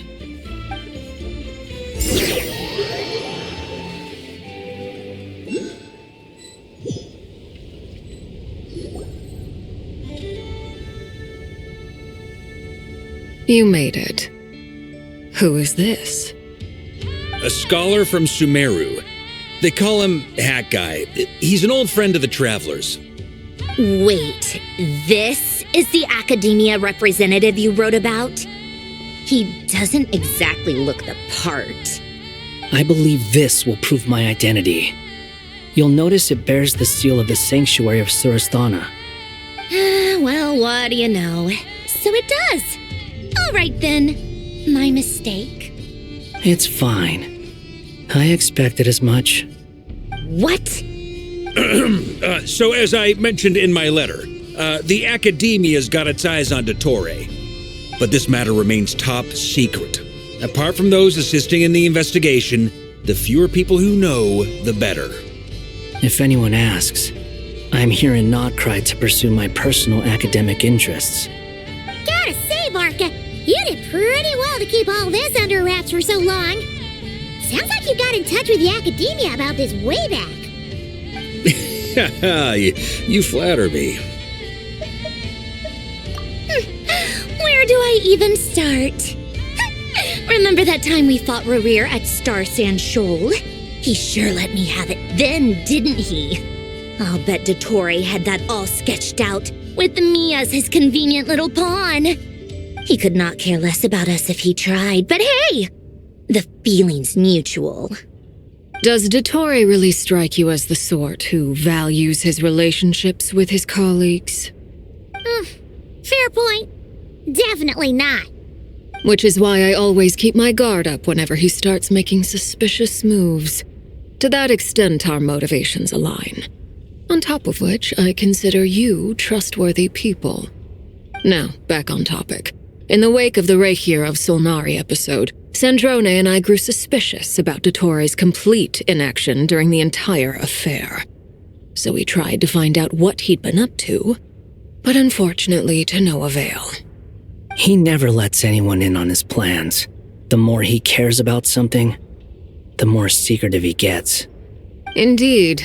Perhaps he believes that by keeping a low profile, he can avoid trouble. But that trick isn't going to work on his colleagues. Yeah, I mean, he's been researching the ancient moon's remnants, and he's been trying to get his paws on the moon marrows. Only an idiot would believe he doesn't have something more planned. With this in mind, I returned to Snezhnaya and relayed my thoughts to Her Majesty the Tsaritsa, entreating her to have him recalled. That's pretty direct. Did the Tsaritsa agree? Yes. I made it abundantly clear that the Fatui's business in Nodcry is almost concluded, and we do not need 3 harbingers in this territory. Her Majesty concurred. Accordingly, Dottore has returned at her orders. I imagine he is continuing with experiments, which no one besides he would ever have any interest in. Common sense might mean nothing to him, but he's not stupid. He knows that no good can come from opposing the Tsaritsa. Smarts alone won't get him all the way. He needs the Rooster's resources and Regrator's Mora, both of which the Tsaritsa can strip from him by waggling a finger. But doesn't he have a track record of publicly following orders while going against them in private? He probably has it down to a fine art by now. Wouldn't put it past him. We worked together on a research project once. Only briefly, but it was enough to show me that we're fundamentally different people. He has no interest in doing things methodically, stage by stage. His thoughts jump all over the place, and the moment his curiosity is satisfied, or he gets the results he wants, he disappears. The only similarity we share is that, once we set our minds on doing something, we will see it done, whatever it takes. Well, we definitely saw some of that in your battle with Rerir. You got so competitive. Ugh, do not remind me. Then I believe we all concur. Dottore will not simply give up. Fantastic. Now this is turning into a whole day of unpleasant memories. Ugh. Are you talking about the moon marrow stuff? He also strikes me as the kind of person to disregard experimental regulations, ruin all the equipment, and go way over budget. Then leave the first person he can find to deal with the fallout.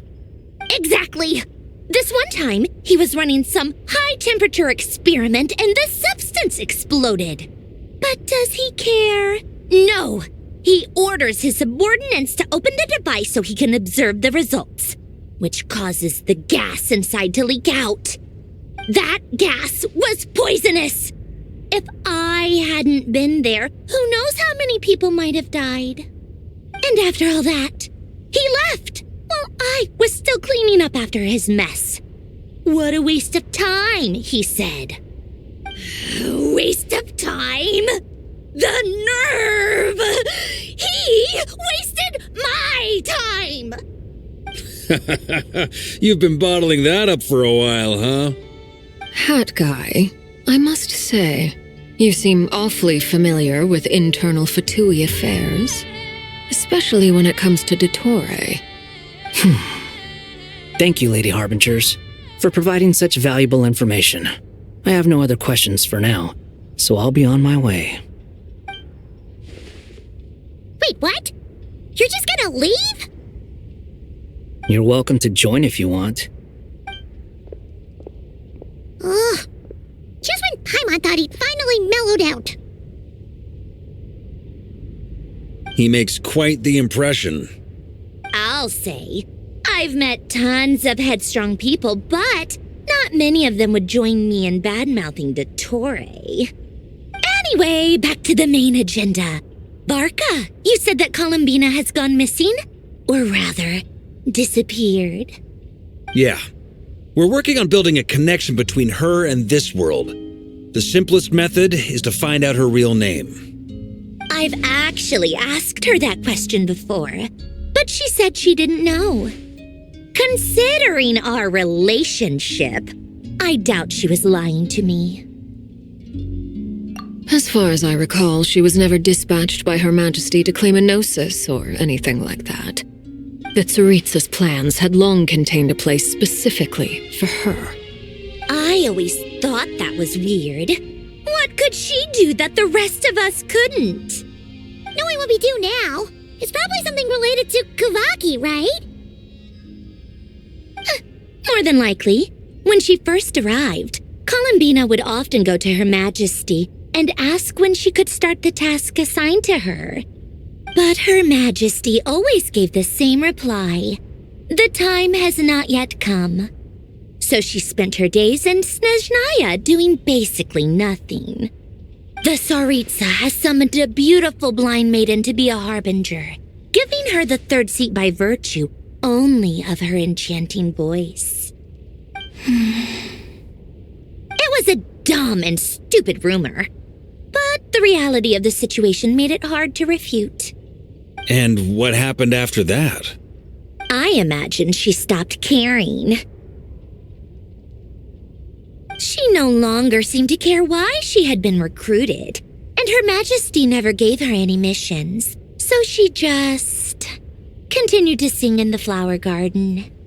For my part, I was busy. So busy, in fact, that watching someone be that idol had me fuming. But still, I got the sense that she had long been used to a life of other people claiming she was needed when she wasn't. I just felt that having a place to stay would cost me something eventually. And so I waited quietly for the day that I would have to pay the price. And on the other end of that spectrum, you had me. Someone once told me that I had the lousiest work and the toughest luck. That's a good way of putting it. I forget who said it, but those words have always stuck with me.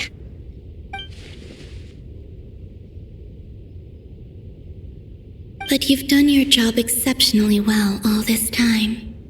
Because at heart, you are a conscientious person. What is it? Something come to mind?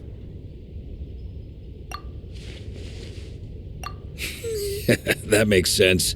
Nothing screams you are needed like your name shouted from across the town. Well, good luck with it. But if you ask me, Columbina is still the most shoutable name. I'm just so used to it now, after After all the arguments we've had, I can't be bothered trying to remember another name for her. Nor I. Sandrone. Harlequino.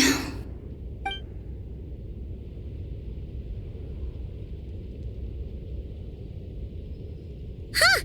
It's a Sealy! Does that mean Nicole has news for us? Ladies, I thank you for your hospitality. If the chance ever comes up, I definitely owe you both a drink sometime. I'm sure it will. You can make your own way out. Heck, you've been here enough times, you probably know your way around better than I do. Okay! Time to do what adventurers do best! Follow that Sealy!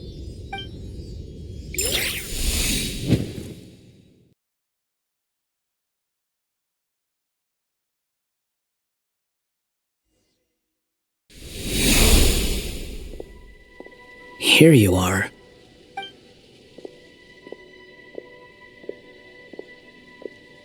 Oh, hat guy. How come you're back so soon? Did things go all right with the Fatui? Fine. Dotori's been summoned home by the Tsaritsa. Couldn't get much more than that. How about you? Any progress with the investigation? Unfortunately not. We've tried everything. Different phantoms, different locations, different points in history. But the results are the same each time. Abyssal monsters roaming the land. People crying out in despair, with no hope of being rescued. Every time I see it, I can't help but think, is this what it was like in Mondstadt when Dragonspine Durin attacked? And if I fail in the task I've been given, will I create yet another tragedy? That's just meaningless speculation. When we encountered similar phenomena previously, I tried to interfere with those illusions, using sounds and lights to guide them. However, we could not change their fates. At most, we were able to extend their existences. The events of the past are like fate that has been written into Irminsul. There isn't a living thing in Teyvat that can escape its past. But Miss Alice instructed us to try to find ways to change the outcome that these phantoms face. It's an impossible task. Can't you just refuse? Since she asked us to do this, I feel like it can't truly be impossible. Or if it is, well, mages can make the impossible possible. I could not have been born as Durin otherwise. But you also said that your past 39 attempts were fruitless. That's true. But you're still going. Yes. After this many futile attempts, surely you realize that you're not doing this because you still believe what some mage told you. It's because you want her hypothesis to come true. It's something you wish for deep inside. So, think for yourself about what you want to do. As long as you don't believe it's futile, it isn't. Yeah. Previous experience indicates that we cannot touch the phantoms, which limits the effectiveness of our interventions. If we want to clear this hurdle, we need to break this rule somehow. Same thought here. Following the same rules means repeating the same failures. Reducing ourselves to mere playthings of fate. So you mean we need to figure out a way to make contact with them despite knowing that we can't? Yes, and I suspect that's something only you are capable of.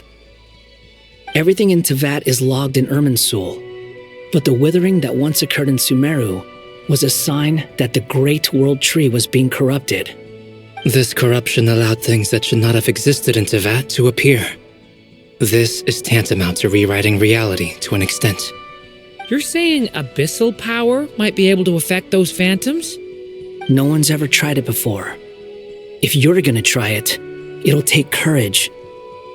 And you have to be confident that you can control it. Is anyone there?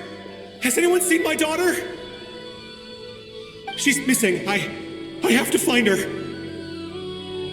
I hear someone inside. Spargana? Are you in there?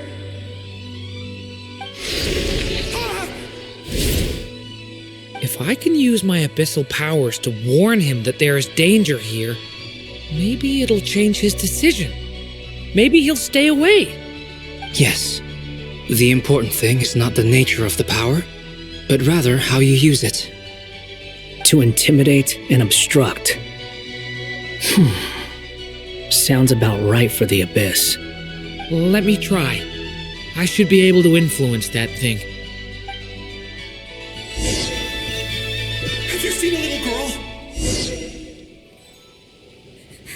What? This isn't the time for that! Just run!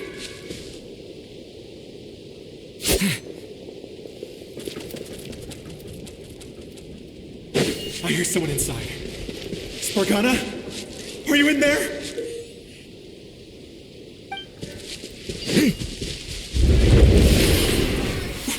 What is this? Looks dangerous. I should get out of here.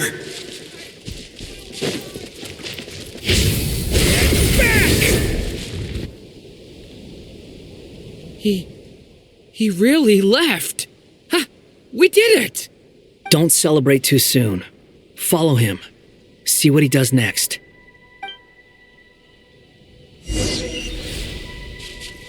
Monsters approaching from the front.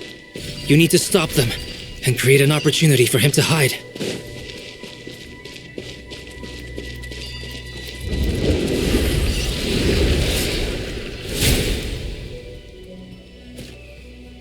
Help me!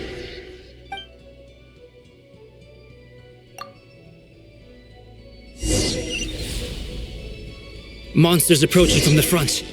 You need to stop them and create an opportunity for him to hide.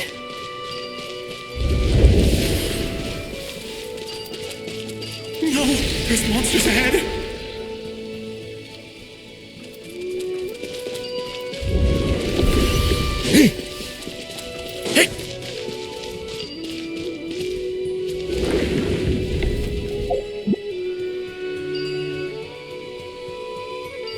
Wait, is that the barrier I saw earlier? Why is it appearing now? It's as if someone's controlling it.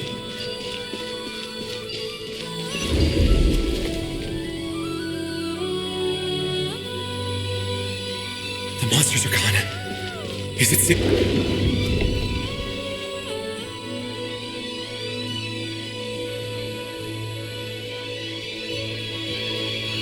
The barrier's gone too. How odd. Anyway, I guess I'll keep going. Quickly, let's keep up.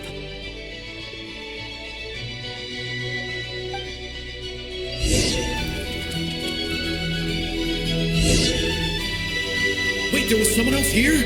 Don't go any further. We've got anti-monster traps laid out everywhere.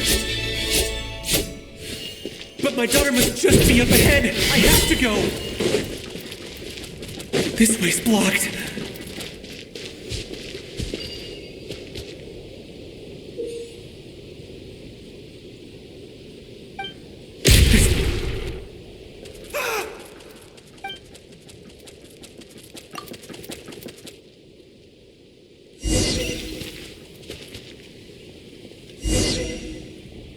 Wait, there was someone else here? Don't go any further. We've got anti-monster traps laid out everywhere. But my daughter must just be up ahead. I have to go. This way's blocked.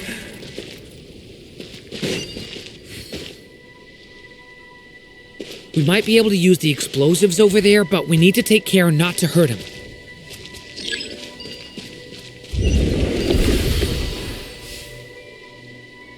I'll use the barrier to keep him at a safe distance.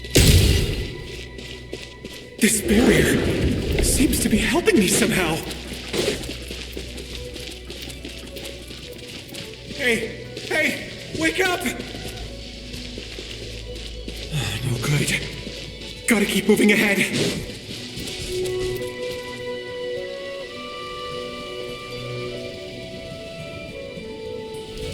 So many monsters!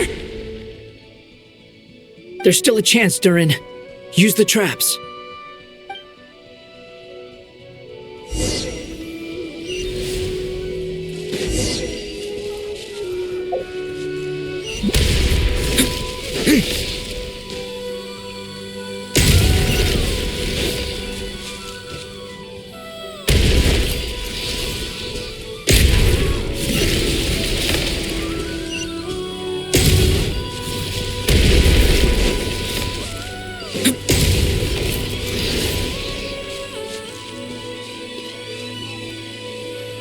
This is a new development. I've never seen this happen before. We might just be able to save this person.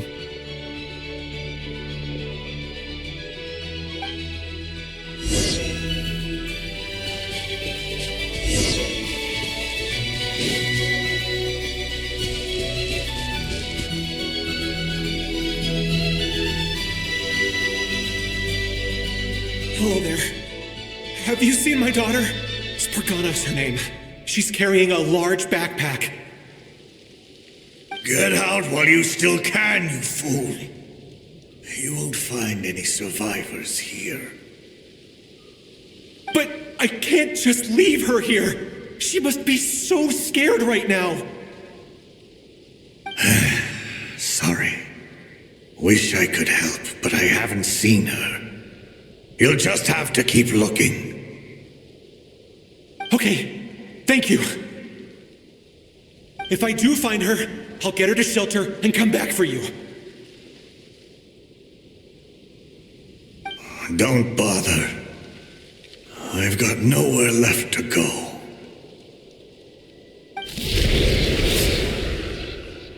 What's that noise? Monster! No, if he goes inside, he'll be walking into a trap. Let's try this once more. This time, we have to stop him.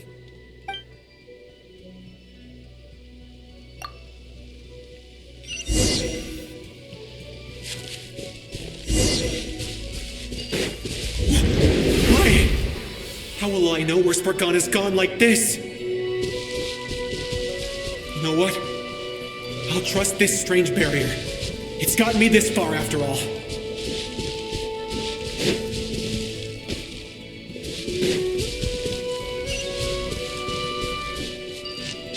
What? Spargana? Are you there?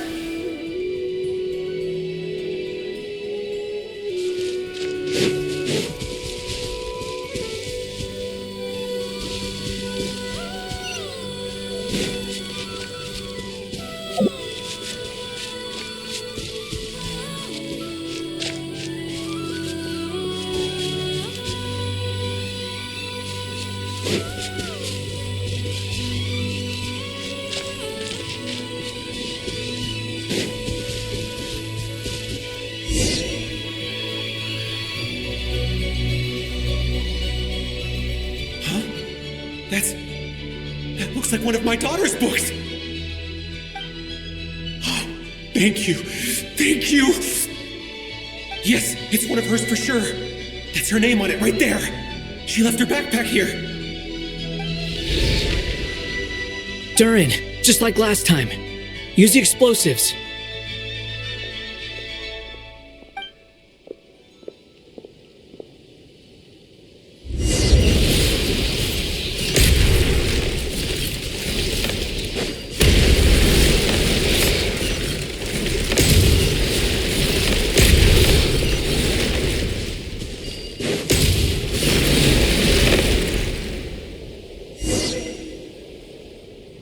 It won't work. There's not enough left. If he makes it in, he'll die. But then, this clue could be the key to him finding his daughter. It might not be the only one. Better he misses that clue than loses his life. I guess so.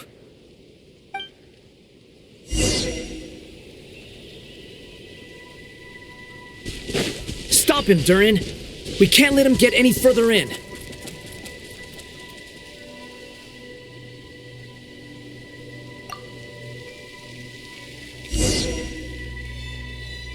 It won't work. There's not enough but then... It might not be the only one. Better he misses that clue. I guess so.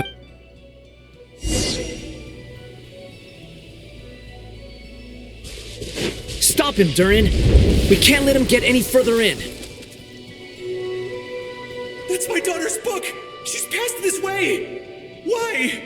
Why won't you let me go in? I've searched and searched and searched just for this! But how will I find her without any clues?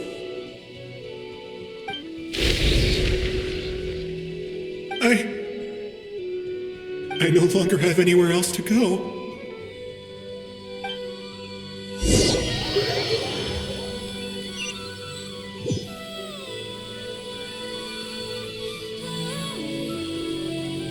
I'm sorry. I'm so sorry. He refuses to go anywhere else. Whether he opens this door or not, all that awaits him now is death. We couldn't change his fate. Albedo? Hat Guy? Let's try one more time. I don't know how we're gonna do this, but I don't want to give up either.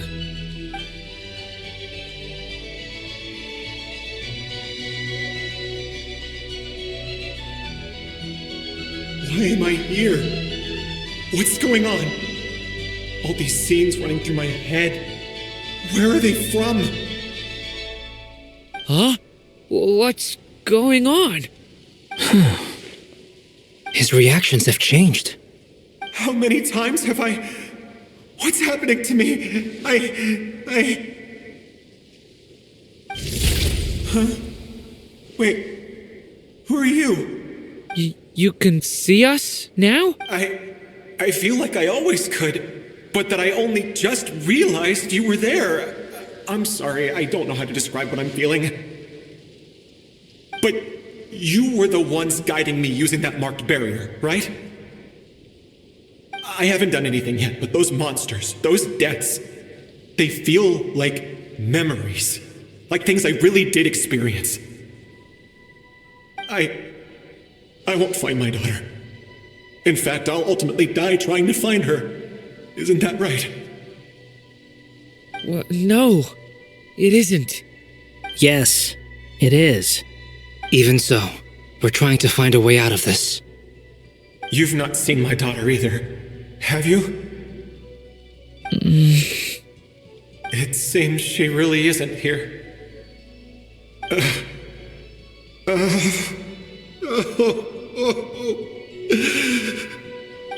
I'm sorry we couldn't help you. I'm just tired. Maybe this is destiny. Maybe it doesn't matter how hard I search. How long do I have left? Experience says 15 to 20 minutes. 15 to 20. Thank you for all your help. Let's rest a while. You look exhausted too. Now's not the time for you to start pitying us. It's not pity. I'm just realizing that I've only got 10 or so minutes left.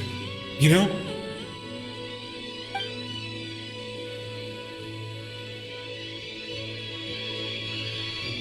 You say you're from Mondstadt, yes? A place with windmills, where people enjoy limitless freedom? And you're from Sumeru, where they've built an academy into a giant tree? Yes. It seems you've never heard of either place. Those names are unknown to me, I'm afraid, yes. Have you heard of Hyperborea? I have, but I heard that it was destroyed in the distant past. I see. That was where my ancestors once lived. What about Delphi Pytho? Was it later rebuilt? I've never heard that name. Then what about Salvindagnir? I have seen that name on stone tablets on Dragonspine, but I'm afraid the only things left of that place are its ruins. I see. Sure enough, there was no way to turn this around, huh? I'm sorry. I was the one who asked to chat, but it seems like we're too many ages apart. There's barely any common ground to start from. It's all right. We did hear something new, at least. From how you speak of your lives, things must be going all right for you, I guess. They are. Mondstadt is a place of freedom and happiness.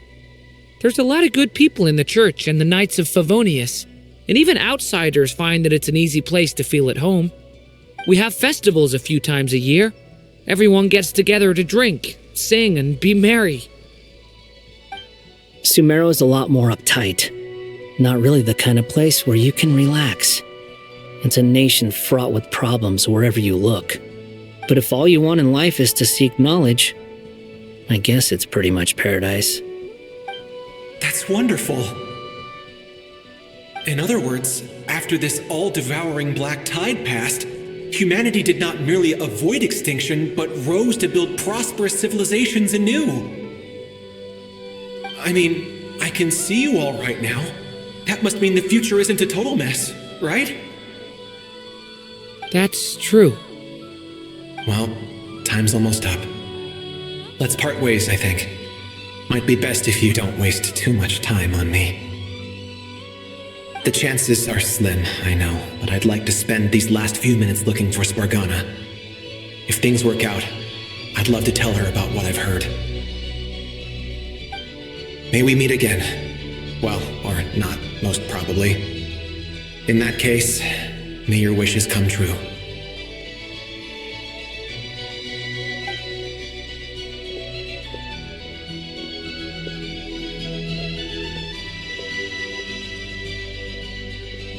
He's gone. In a few minutes, he will meet the end that was his to begin with. The ending of this tale did not change, but I believe that we've just made the most progress we have yet. May your wishes come true. If only it were so simple. Hat Guy, could I ask you a question? You've never talked about your past. It seems complicated, and it weighs heavily on you, too. Would you be willing to tell me about it? I mean, sometimes it's better to get things out in the open. Take that guy we try to help, for instance. At least he said goodbye with a smile, right? I know about Albedo's past. Our experiences are very similar, and he created me. As for you, you're my first friend, and you've witnessed every step I've taken. But by comparison, I know nothing about you. Either way, I mean, we're still best friends. But if I knew more about you, I might understand your thoughts a bit better. I've told you about myself. I'm a student at the academia. And what did you do before that? Prepared for the entrance exam. All right. If you really don't want to talk about it, I won't press you any further. I was a puppet built from the branches of a white tree, using technology left behind by the Conrian schools of mechanical engineering. A white tree? You mean an Irminsul tree? Yes, a branch of Irminsul that was once connected to the main tree. So you had a human creator too? Yeah, but my creator abandoned me after deciding that I was a failure. After that,